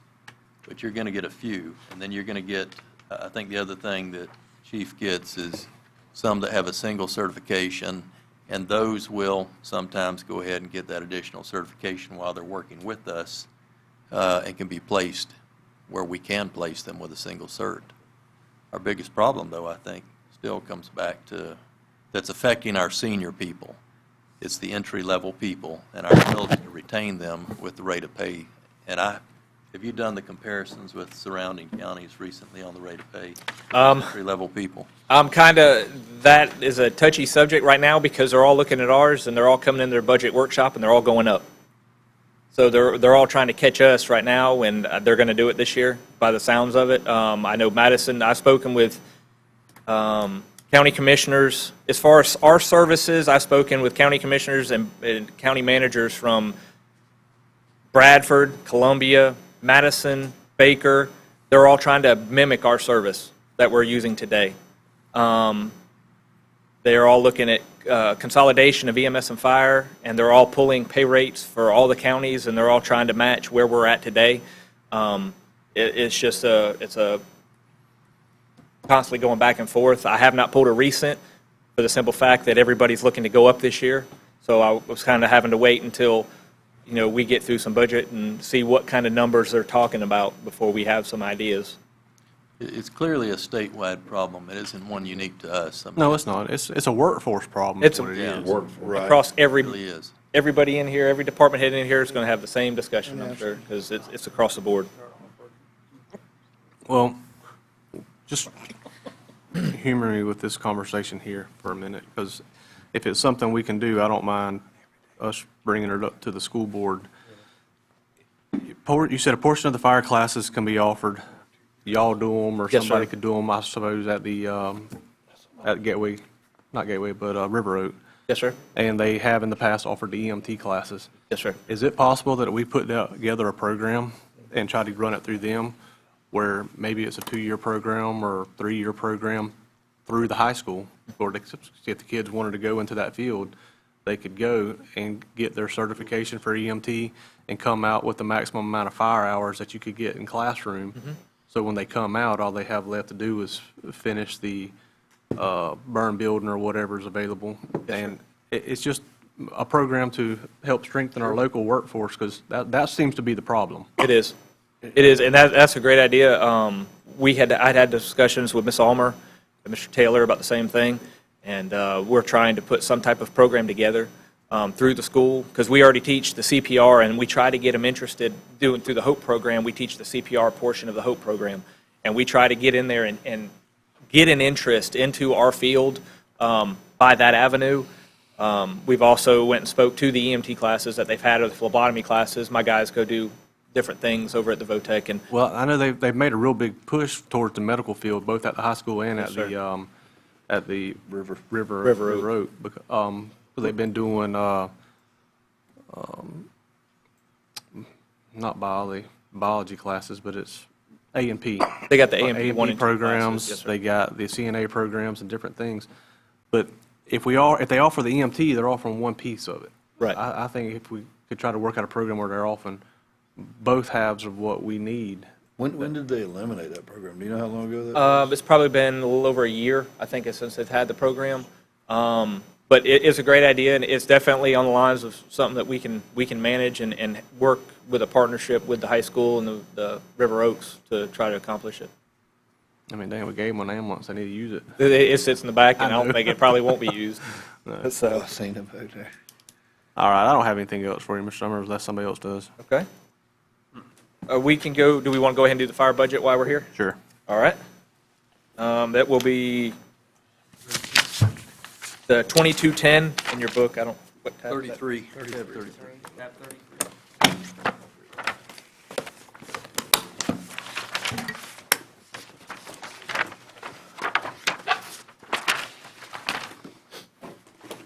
The air working here?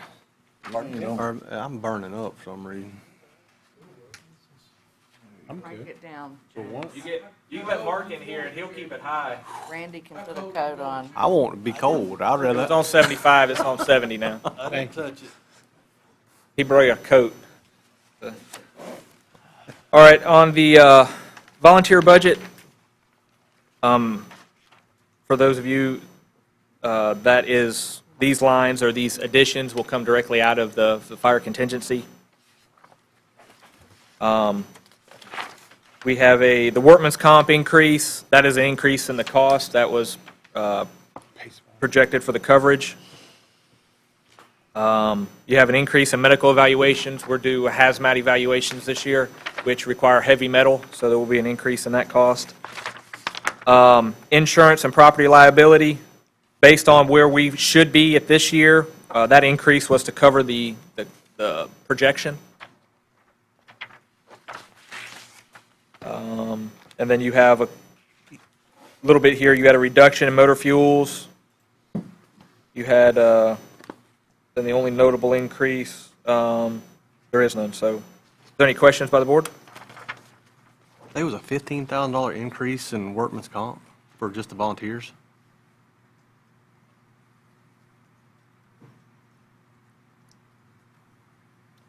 We pulled a sheet of what the projection is going to be this year, and we increased the budget to cover it.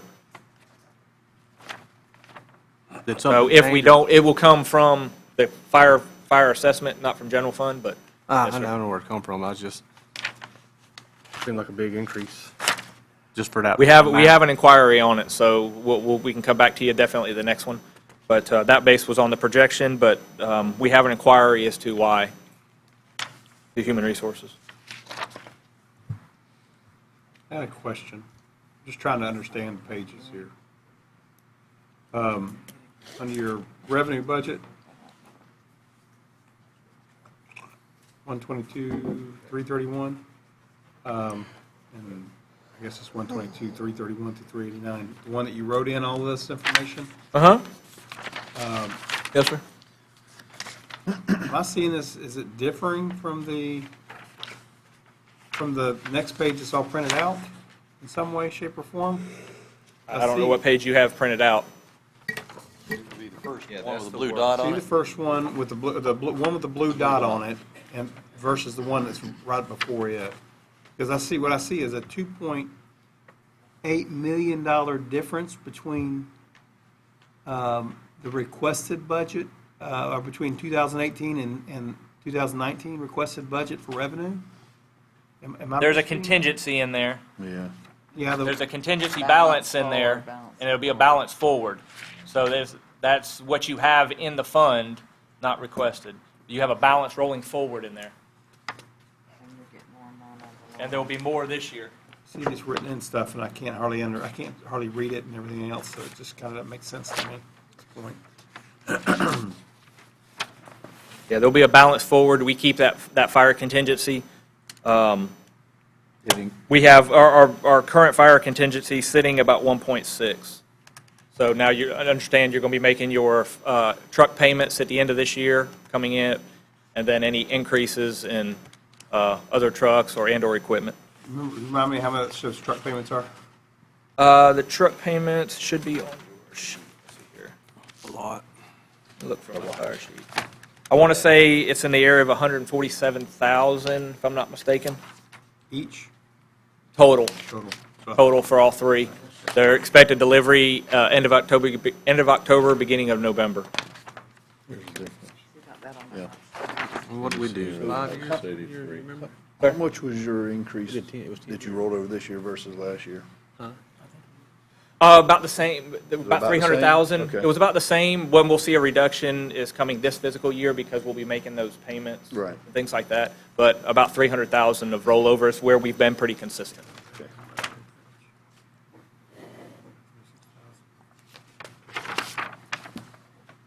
We're expecting in revenue 926,000 more, nearly $1 million more in revenue.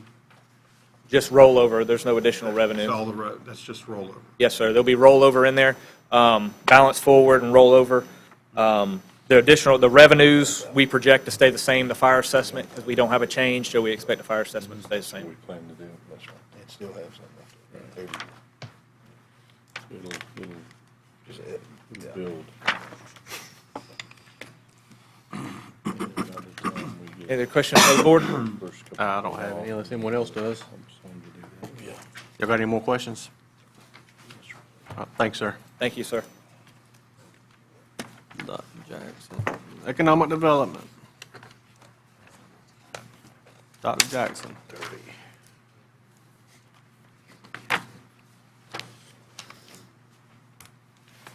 It is another great morning in beautiful Suwannee County, but I would like to say the center of the universe. First, the economic development, it's pretty, we did a slight increase, and once again, much of that increase occurs in the advertising and marketing, where we continue to do more and more social marketing and media, as well as some sponsorship. For instance, this year, I feel compelled to actually be the primary sponsor for the Industry Appreciation Dinner. And so that's actually a partnership with the Chamber. Other than that, we just kind of shuffled the line items. This last year, we once again was able to parlay some of our marketing monies with Enterprise Florida and get another great video done for 50% of the cost through their partnership. And then the other item is requesting the vehicle. Have about 160,000+ miles on my pickup truck, and we've had this discussion before, is that it's imperative that I have a vehicle where I can at least put equipment as well as collateral material in. The pickup truck is good when you don't need to protect your items. So what we were requesting in there is an SUV that actually would allow us to continue to carry prospects, something that would be sufficient for the road, as well as carrying equipment and material.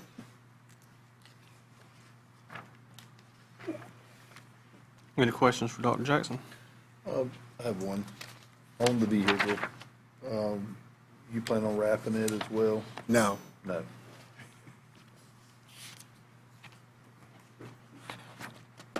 Any other questions? Is that a, That'll save $3,500. I was gonna say, I didn't You know don't if- like the wrap? No, I like the wrap, I just Yeah, didn't know if it's a that lot was of figured money. into the cost. I mean, I don't have a Yeah. problem if you do want to wrap it, because I think it looks great, but Yeah, we're not going to. It really served its purpose. It was a great billboard for the 3 years.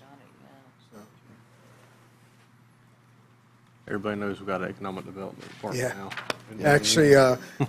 Actually, someone was riding on the road and they called Enterprise Florida because on the windows, they saw some of their images, and they says, "We saw this truck riding down the road with, some of the Enterprise Florida images. Is that right?"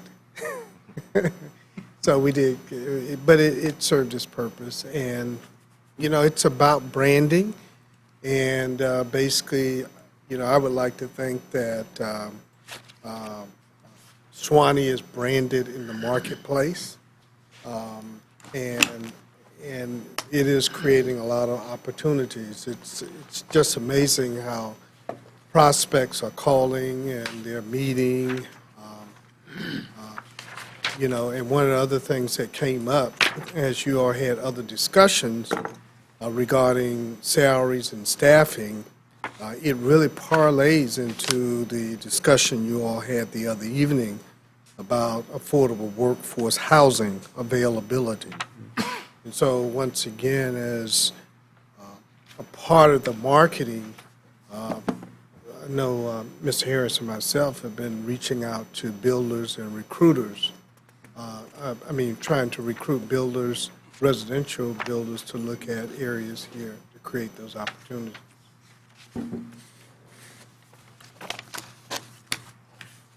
And do you have anything else? Yes, TDC. TDC, that's what I'm going to ask you. The next budget is to tourist development. This year has been a very exciting. 37. This year has been a very exciting year.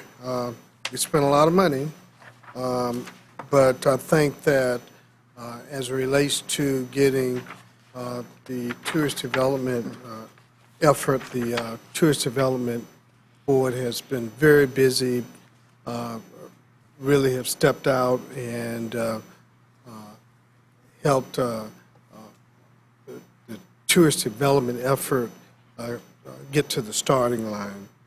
And so the challenge here is that we only have so much money because we only have so many hotels. So once again, that becomes another opportunity to recruit hoteliers here. This budget,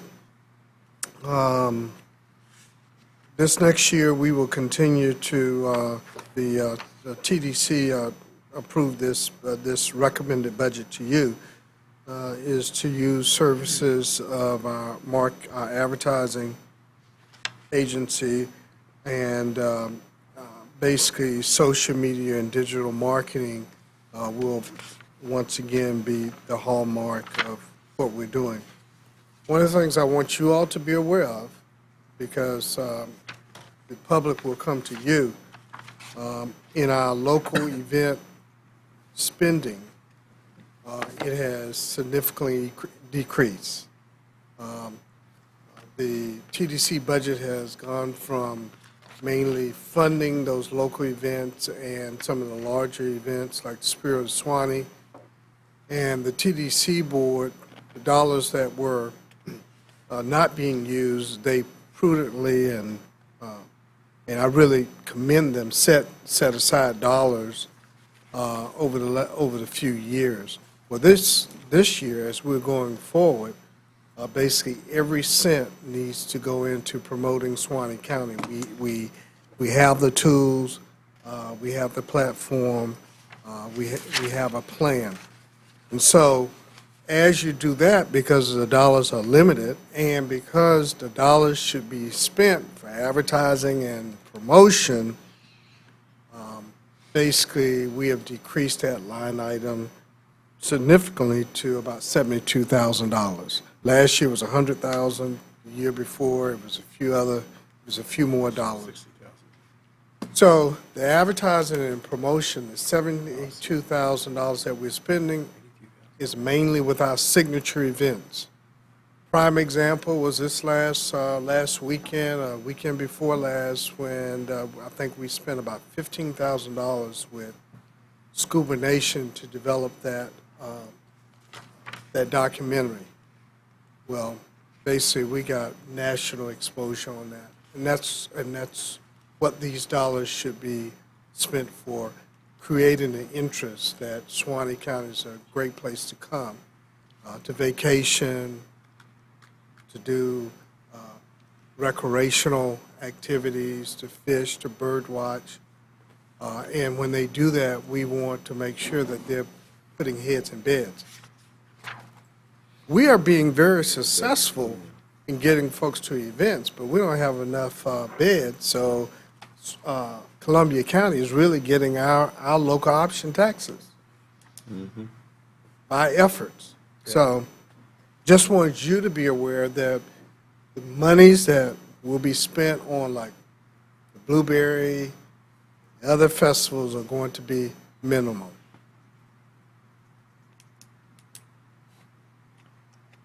I have across a, the board? Excuse me? Is that across the board? Yes, sir.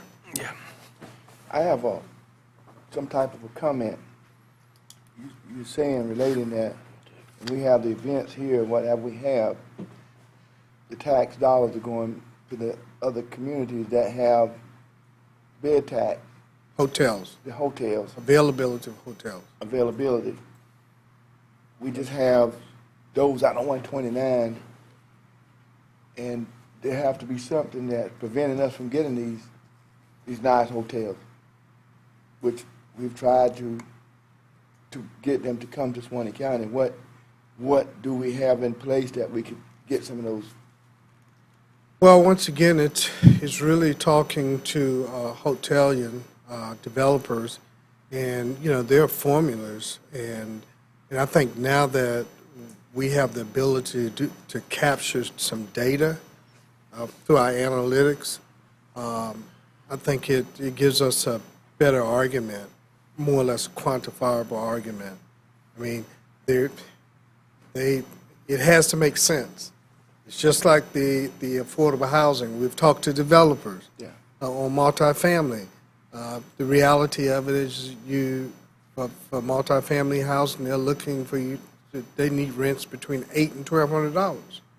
That's tough. So same with the hotels, is that basically the numbers has to work for them. So we need to be creative, speak with some individuals that want to build smaller hotels.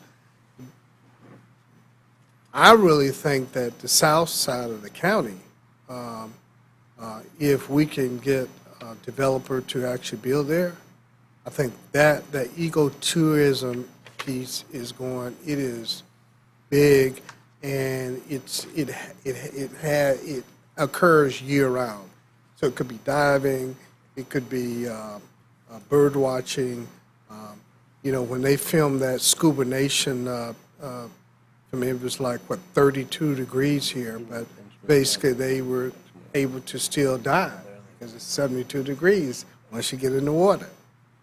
And so so it's really trying to get developer confidence to build here. Well, I think South County, they got a great potential. When you talk about water, down in that area, that's a great potential to have. But then north of the county, have a greater, yes, you know, with the interstate. And Well, I think of a lot of what you're asking as far as what we're doing, we're already doing. The utilities at I-75, 136, I mean. and it's best that we have all this stuff in place, the housing, affordable housing. You gotta have that there, because the job is, they ain't coming, let's, Ms. Zeggers come and see what, you know, what the housing look like. So in order to have that stuff in the affordable housing, I'm glad we put that on there, affordable housing, and stuff in place. When these people come, you know, if it ain't there, they ain't coming. Well, on my analytics, I've seen that Hilton, since we've indicated that we're going to build a water and sewer plant out there, basically Hilton, Marriott, and one other hotel, developers have actually been looking at the area. So they haven't called, but they're looking at the data, the traffic counts, and basically the site. So that's going to take off. I think that we're going to have several major hotels. Yep, and if you have to. Any other questions in regard to TDC budget? You have to feed them. Thanks, sir. Thank you.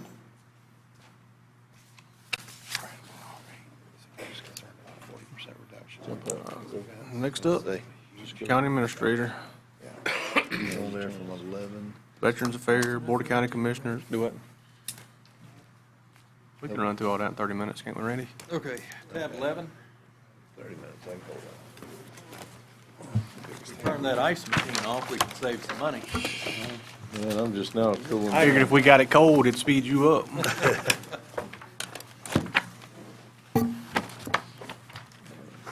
All right.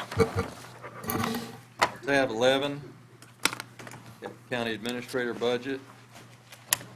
Do we have any questions on that one? 1, 2, 3, 4, 5, 7. We've got 8 budgets here. One question for me, All right. and I just want clarification. I think I got the answer just on the salary difference on executive salaries, county administrator. You were that was bringing over. Pulled that out of the other budgets that Public it was in, and there was a reason for that. What I envision is that the day is coming when grant administration can be used as a matching portion for these grant applications that we're turning in, but we're not going to be able to use it if part of it's over in the solid waste department. So I brought it all over into administration.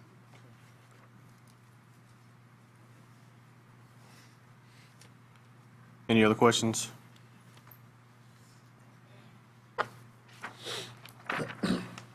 All right, go on to the next one, Mr. Harris. Next one is tab 17. That's Veteran Services.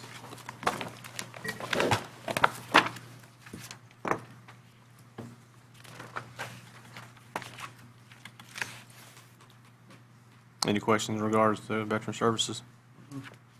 I don't have any.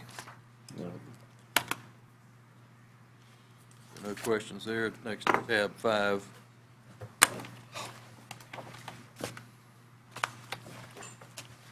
Board's budget.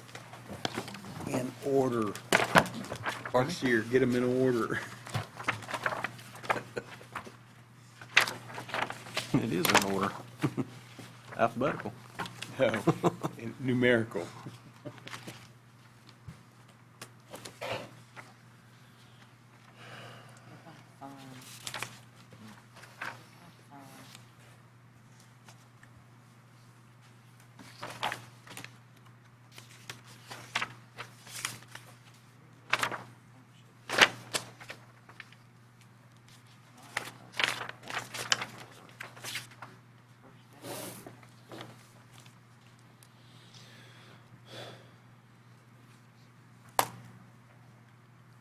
Any questions?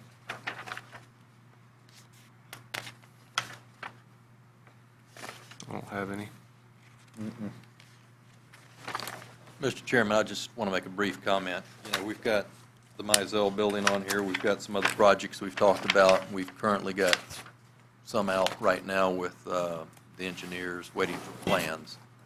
So Mr. Hancock asked early, those are some of the types of projects that will roll over into next year if they don't get done this year.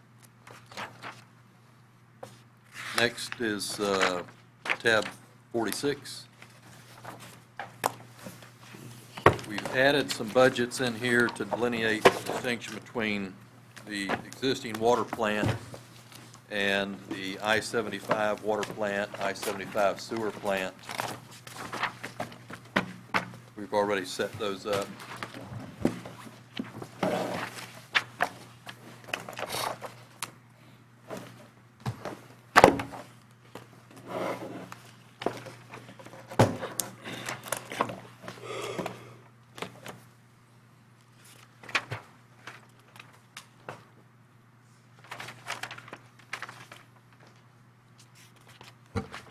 Nothing real exciting with those, unless you have any questions.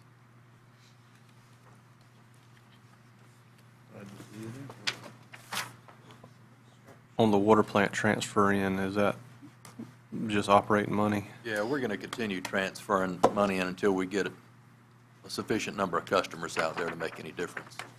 And you know, we've continued to try to obtain state funding to run a water main back to I-10 and 90.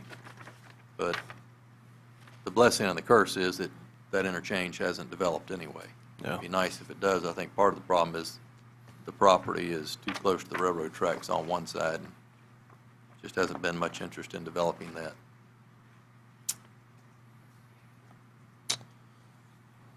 Any questions?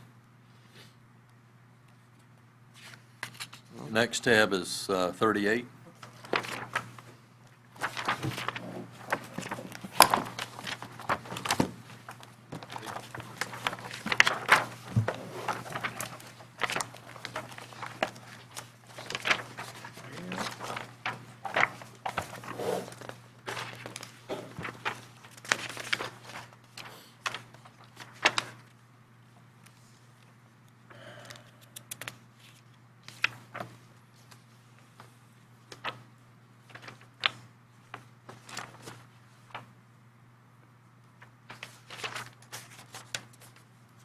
Commissioners, I would simply want to point out on your expenditure lines, if you follow down to the bottom of the second page,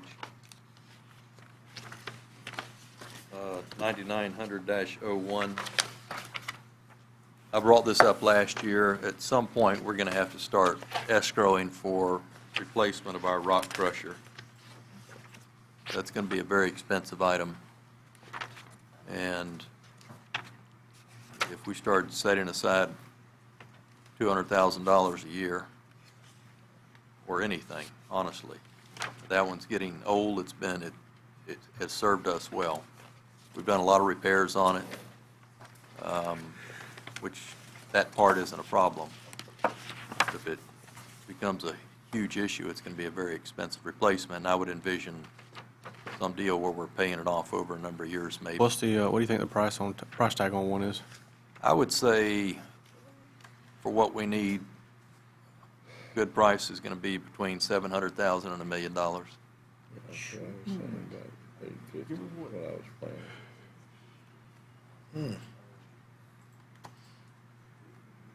That stuff's not cheap. And we lease it. Do it. Lease. Yeah, Lisa. The one that we have out there was roughly $500,000 18 years ago.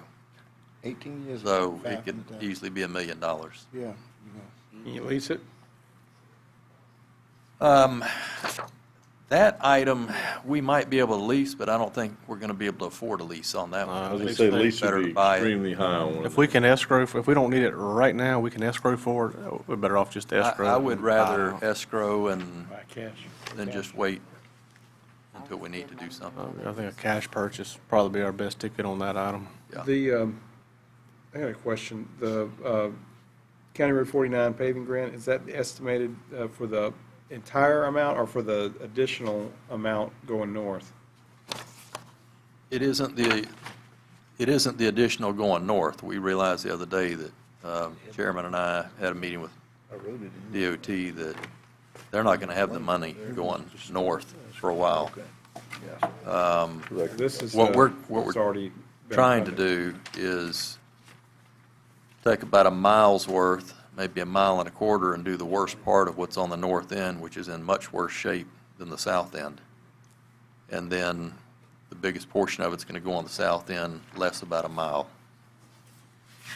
But we're not looking any, what DOT is doing, and they're going to come visit with us very soon. In fact, they may be on the next agenda, I can't remember, but what we learned in our most recent meeting is that while we used to get 5 projects, and then a year ago, we learned we were going to get 3. Now they're looking at the total cost of projects, and the total cost could mean that you get 1. For the next 3 years. For every 3 years. That's right. So, They decided they're gonna, it's basically allot the county a certain amount of money, and you use it up, in 1 year, you're done. right. The problem is, in fact, we need to, and they shared this with us, and I would agree, we need to get with the Small County Coalition and talk to the legislature about putting more funding into these programs that are, small county, rural county programs. To see if we can't, because they're still using budget numbers that they established many years ago, and all of the costs across the board have gone up. So we need to see if the legislature will put more money into these programs so that we can get back to something that's more realistic with the need. Because the needs are great, and we've got them all over the county. The County Road 136 East, the $1 million for that, is that what we've already done? It's just, are we finishing up? It's not going to be closed out before the new year? It will be. Yeah, it's going to be closed out. We don't have any more. It was showing $1 million in there. I didn't know if we got more or if that was same. So that's not the other half. We just, No. it's just, they're still showing open grant, so it's in there, okay. Yeah, it's just going to close out. I think originally we hoped that it would make it all the way to 417, but Yeah, it didn't. make it. No, I knew we were pretty much done with the road. I seen it still in the budget. I was wondering. The chip seal with the price, with the prices coming down, we just spoke about a month ago or so, in the estimates. Yeah, we were The going. increase in the $500,000 in budget, how many more roads do you think that's gonna, do you think we can see get done a year? Well, if we could get at least 2 or 3 more miles and just 3 done. I don't know about yours. Easy. We'll get at least a quarter mile. Easy.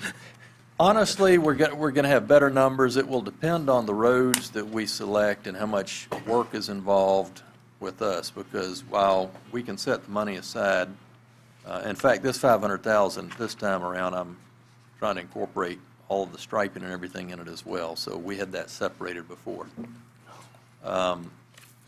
Blessing and curse in this, we've had good years, the economy's going strong, I anticipate we'll have good revenues going forward with new construction in the county, so we can set more money aside.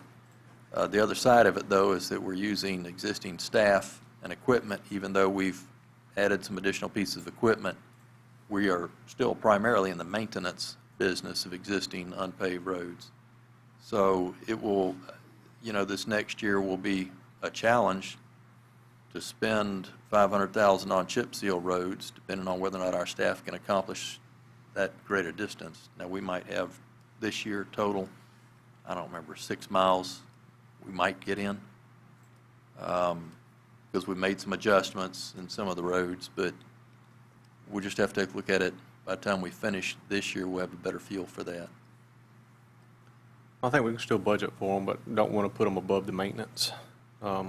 Right. If we get behind on them, we'll just have to roll it over and carry it forward. You'll note we're spending a lot in overtime, but it's been necessary in order to try to keep track with everything else that we're doing. And the rain ain't helped. And the equipment, I don't want to go buy 5 new pieces of equipment to do this. So, we're using the same personnel, we've got the same equipment. I am reaching out, trying to bring some part-time people in.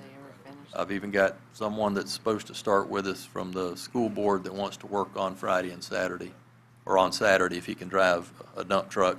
Those types of things. We're trying to be creative to bring some other people in that are not full-time employees. I noticed y'all were out grading Saturday. Pardon me? I said I noticed they were out grading Saturday. This past Saturday, and of course, it's dry weather, so you don't take advantage of it, so. Yeah, trying to get it in the rain, but you can't Take do it it. caught back up again. Yeah, they're trying to catch up. Now, I will tell you, and Commissioner, you haven't experienced this yet.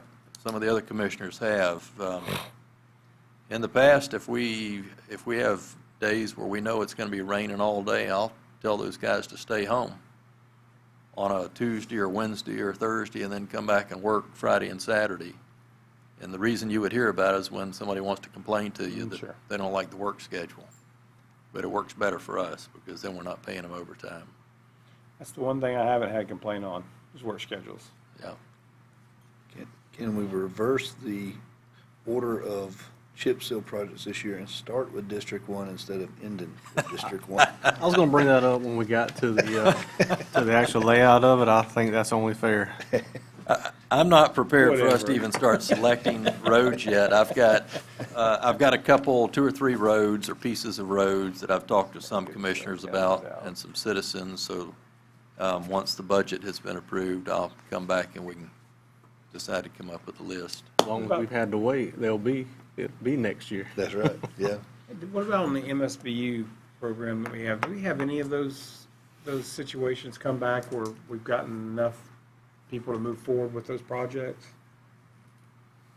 We are now, because of the action the board took last week, we're going to hoping to get the services contracted with financial management business that will handle a lot of the per parcel assessment formulas and calculations for us. They're also going to be handling the finance side with the lenders. That's going to save us some time. Once we have that, all we have to do is bid out a section, a typical section, and start putting the pieces together on all of the expenses, and then we can send an estimate to owners on what their costs are going to be. A lot of those are going to drop out. I'm just going to tell you, we may end up with 2 projects once we get the numbers back. Has the 112th place already gone through all the vetting on that one? I can't remember. 112th is over off of Parker Sod Farm. I don't remember. That was one of the first ones that came up. So. Yeah, well, they're all waiting for lending expenses right now. Right. And one reason, I mean, you can't take one, when we first started getting them in, you don't take one of those and go out and try to get the best price on financing. You group them, you bundle them together. All of the services are going to be rendered. You're going to get your better pricing if you can demonstrate that you've got 6 or 8 projects. That's always been the case with those. That drives the cost down.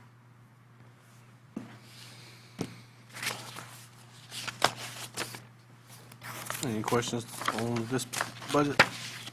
On the road striping, do we have, Debbie, I know me and Debbie has talked about some issues with the DOT and some of their striping programs that's wound up on the side of the road rather than the middle of the road because it keeps flaking off. But do we have any idea of when they're coming back through our county and knocking down some of these issues? Because we got a lot of people who still can't see stripes on our roads.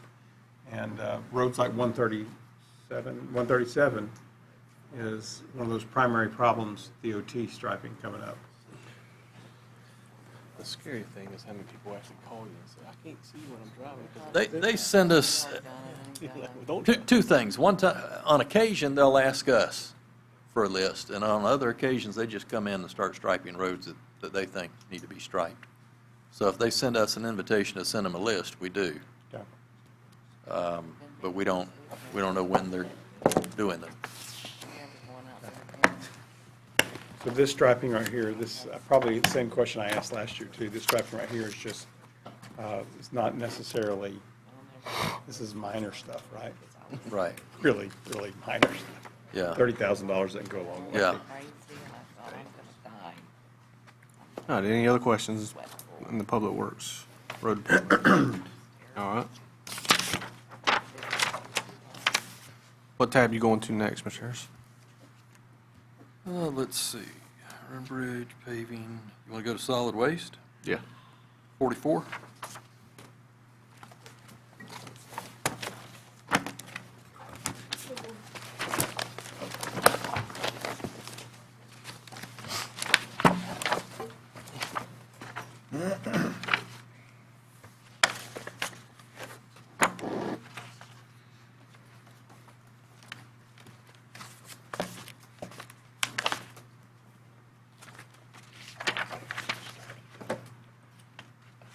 I will point out on this one, you'll see your knuckle boom trucks. We're still working the details out on that, but that anticipates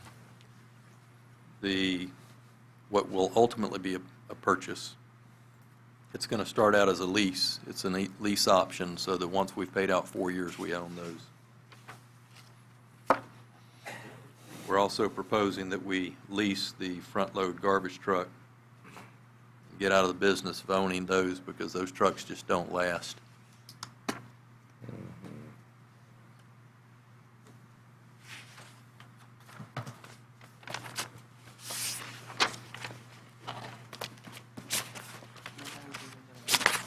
Questions on that one? No, sir. Less money. Less money spent. Next is 45.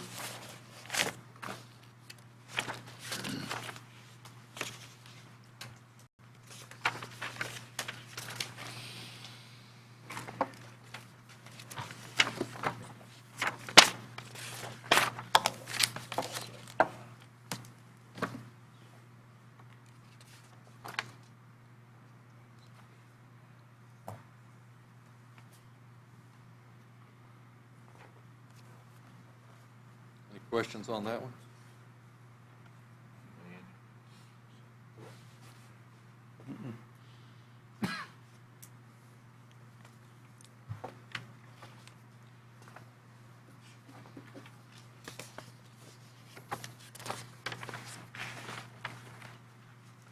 that's all I have, Mr. Chairman, unless you have any questions.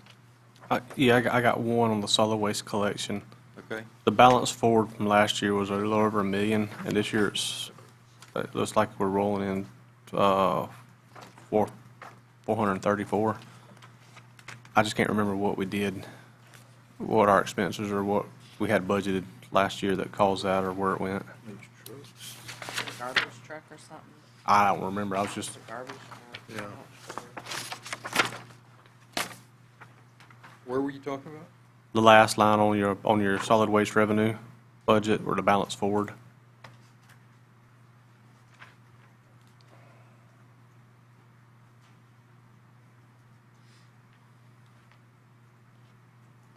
In 2018, you had like $1,007,000. I couldn't remember what we did. I was just trying to jog my memory. I don't remember now. It's a garbage truck, but you don't have it yet. I don't think. That wasn't what we pulled out for the knuckle boom, was it?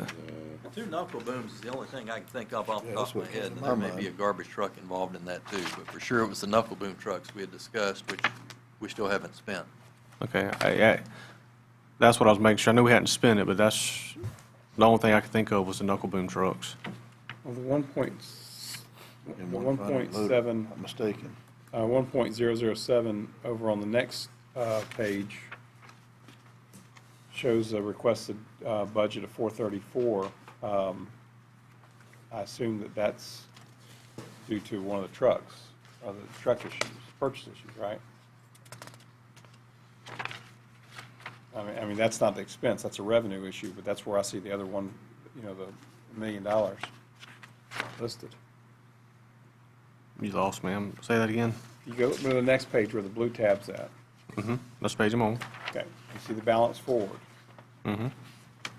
Okay, and it's the 1.007 That was- million. Okay, and then you got the requested budget of 434, so we're losing 572,000 out of that. Right. So is that the 572 that you're talking about, or are you That's talking the about the that's- page before no, that? no, I'm on that Disappeared page. completely. No, that's, Okay. I was looking to where that I was looking at the one where it said a difference in the page before that said the difference was negative 1.007. So in other words, it was gone. So, Well, on the current green bar, Wellborn hadn't been spent yet. That was 200,000, and then equipment's 205, so 400 of it's in the current year.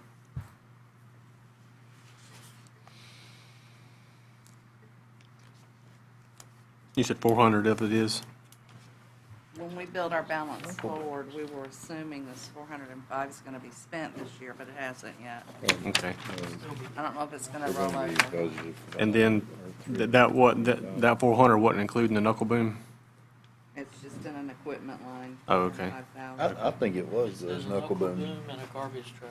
Yeah, well, Yeah. front end loader Last garbage year. truck. 225, Yeah. knuckle boom and a garbage truck. I remember that, yeah. but we changed that, And didn't then we? 200 from Welborn. We changed that because of the chassis and the knuckle boom truck, correct? Delivery, Yeah. past board meeting.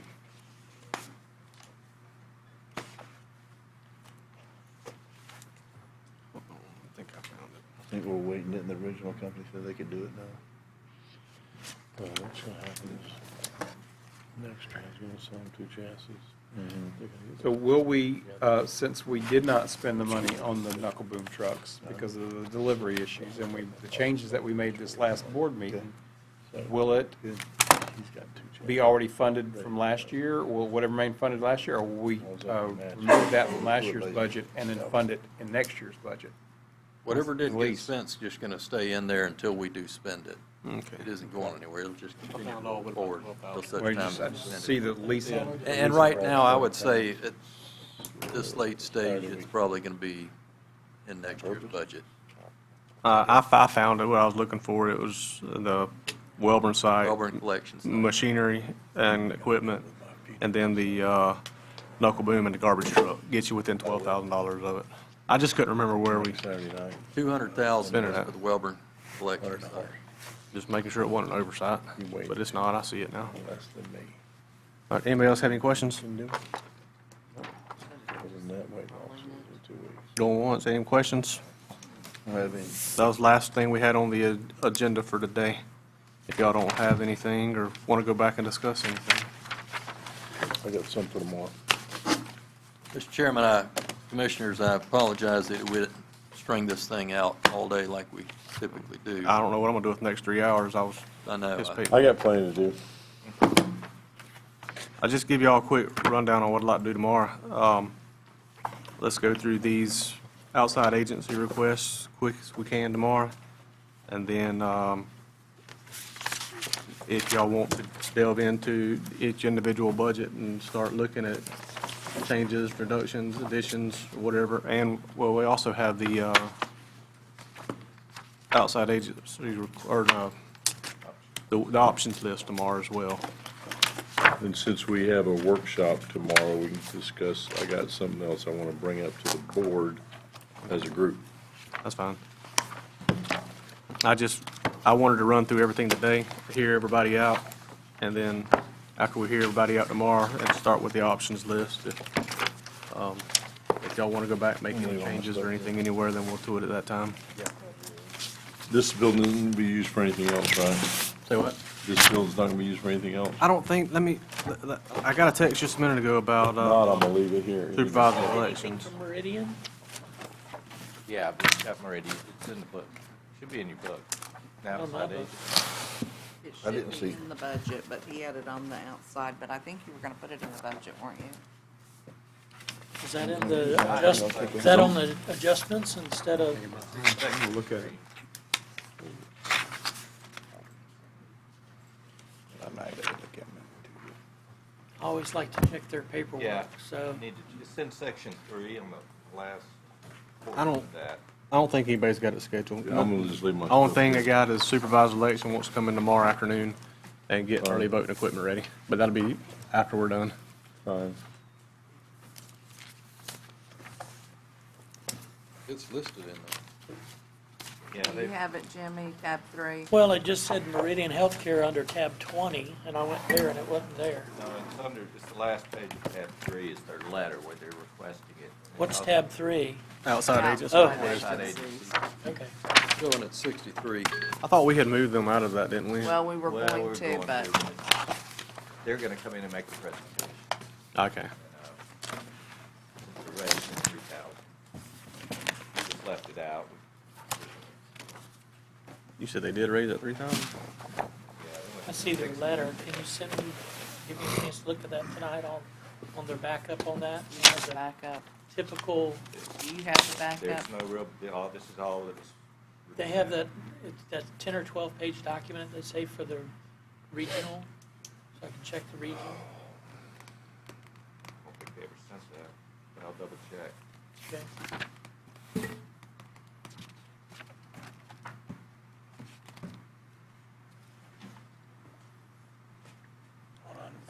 I'll call them and request it. What time is she coming tomorrow? That's in your district.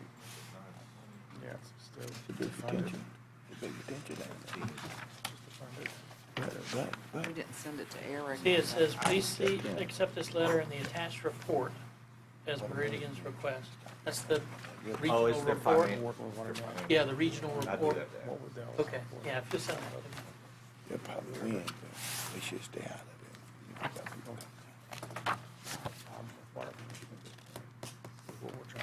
it. Anyone have anything else?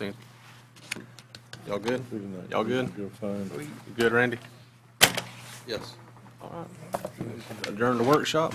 See y'all tomorrow morning. I really think that y'all need to Man.